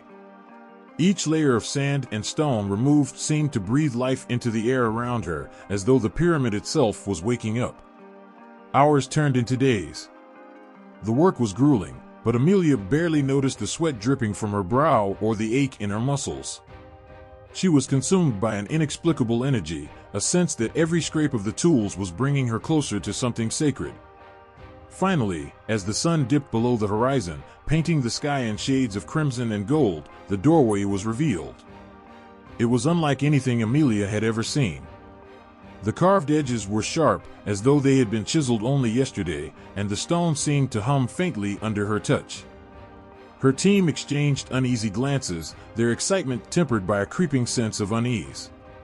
Something about the air had changed. It felt heavier, charged with an invisible force. Amelia didn't hesitate. Armed with only a flashlight and her relentless curiosity, she stepped through the opening. The chamber beyond was vast and eerily silent, its walls adorned with carvings that glowed faintly in the dim light. The symbols were similar to those on the doorway, but more intricate, more deliberate. They told a story she couldn't yet understand, but one that filled her with equal parts wonder and dread. In the center of the chamber stood a pedestal, and atop it rested a single object, a scroll, its surface shimmering as though it were made of starlight. Amelia approached cautiously, her footsteps echoing in the stillness. The air around the scroll seemed to ripple, distorting her vision like heat waves rising from the desert sand. Her breath caught in her throat as she reached out, her fingers trembling. The moment her hand brushed the scroll, the chamber came alive. The carvings on the walls flared with light, their glow illuminating the room in a dazzling display. A low, resonant hum filled the air, growing in intensity until it was almost deafening. Amelia stumbled back, clutching the scroll to her chest as the ground beneath her shook. Then, just as suddenly as it began, the commotion stopped. Silence fell, thick and oppressive. The light from the walls dimmed, leaving only a faint glow. Amelia stood frozen, her heart pounding. She looked down at the scroll in her hands, its surface now cool and still. Slowly, she unfurled it. The symbols were unlike any language she had ever encountered, yet somehow, she understood them. They spoke of the gods, not as distant beings of myth, but as creators, architects of the very structure she stood within. The pyramid, they claimed, was more than a tomb or a monument. It was a vessel, a conduit between worlds, designed to harness a power beyond human comprehension. As she read, fragments of the prophecy began to surface in her mind. The gods had left the pyramid dormant, waiting for a time when humanity would be ready to understand its true purpose. But there was a warning, too, one that sent a chill down her spine. Those who sought to misuse its power would face consequences beyond imagining. Amelia's thoughts were interrupted by a sudden rush of wind, unnatural and cold. The chamber grew darker, the faint glow of the carvings flickering like a dying flame. She felt a presence, unseen but undeniable, as though the very air around her was alive. A voice, not spoken, but felt, whispered in her mind. "You were chosen." The words echoed within her, filling her with a mix of fear and awe. She turned, half expecting to see a figure in the shadows, but the chamber was empty. The voice spoke again, softer this time, almost gentle. "Guard the knowledge. Protect the balance." Tears filled her eyes as the weight of the moment pressed down on her. She didn't fully understand what she had uncovered, but she knew it was important, more important than anything she had ever encountered. The scroll in her hands was not just a record of history, it was a key, a piece of a puzzle that stretched across time and space. When she finally emerged from the chamber, the desert night was still and quiet, the stars above burning brighter than ever. Her team rushed to her, their faces a mixture of relief and curiosity. But Amelia said nothing. She clutched the scroll tightly, its weight both comforting and terrifying. She knew her life had changed. The pyramid had spoken to her, chosen her, and she could feel its purpose coursing through her veins. It wasn't just a relic of the past, it was alive, its power waiting to be awakened. And for reasons she couldn't yet comprehend, she had been entrusted with its secrets. The air around the Great Pyramid shimmered faintly in the heat of the desert sun, but there was something else in the atmosphere, something ancient and alive. It wasn't just a structure. It never had been. The pyramid stood silent and immovable, yet those who dared to stand close enough would swear they could feel a heartbeat in the stone, as if the monument itself were alive, listening, watching. On a quiet evening, as the sun dipped low and cast long shadows across the sand, a young boy named Rahim stood at the base of the pyramid, his fingers brushing the cold limestone. His family lived in a small village nearby, their stories of the pyramid steeped in reverence and whispers of divine origins. Rahim's father had once told him that the gods left a piece of themselves here, in the stones, so that humans would never be alone. Rahim wasn't sure if he believed in the gods, but he felt it, something beyond words. Standing there, his small frame dwarfed by the sheer size of the structure, he pressed his ear to the stone, curious. He closed his eyes and waited. The surface was cool despite the warmth of the day, and for a brief moment, he thought he heard a hum, so faint it might have been his imagination. As the stars began to pierce the velvet sky, the pyramid seemed to change. Its surface, which had looked pale and worn in daylight, now reflected the celestial light in ways that defied explanation. The stars aligned in a way that made Rahim gasp, as though the pyramid itself had drawn them into a cosmic dance. The constellation of Orion loomed above, its belt perfectly mirrored by the structure below. Rahim's wonder turned into a quiet awe as he began to understand why his father called it the bridge.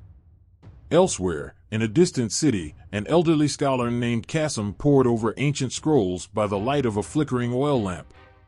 He had spent his life chasing fragments of forgotten lore, piecing together a puzzle that spanned centuries. Tonight, he had found something, a passage buried deep in an obscure text that spoke of the pyramid not as a tomb, but as a living connection. It was a place where gods and humans had once stood side by side, where whispers of the divine could still be heard by those who listened closely enough. Qasim's hands trembled as he traced the words on the scroll. It spoke of a moment in time, long ago, when the gods descended to the earth and shared their wisdom. They had left behind this monument, not as a mark of their power, but as a gift, a bridge that could never be broken.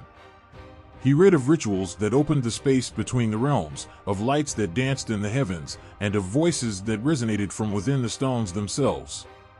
Far away, in the stillness of the desert night, Rahim felt a pull to climb. His small hands gripped the edges of the massive blocks, and though the ascent seemed impossible, the boy moved as though guided by something unseen. With every step upward, the world below seemed to fade. The sounds of the village, the rustle of the desert wind, all of it grew distant. By the time he reached a ledge high enough to see the horizon, he felt as though he were standing between worlds. From his vantage point, the stars seemed closer, brighter. The pyramid beneath him vibrated faintly, a sensation he could feel in the soles of his feet. Then, without warning, the air grew thick with a warmth that wasn't of the earth. It was the kind of warmth that didn't burn but filled every part of him, as though his body and the air around him had become one. He looked up and saw a streak of light arc across the sky, a meteor perhaps, though it felt like more than that.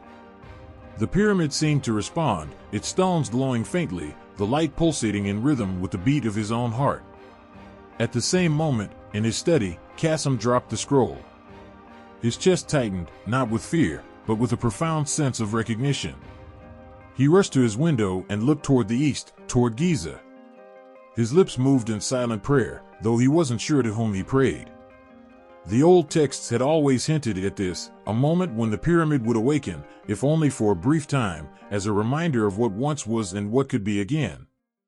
As the hours passed, Rahim lay on the ledge, staring up at the stars. He felt no fear, no cold, only peace. He didn't know how long he stayed there, but eventually, the light faded, the stones cooled, and the world returned to its usual stillness. Yet, something had changed within him.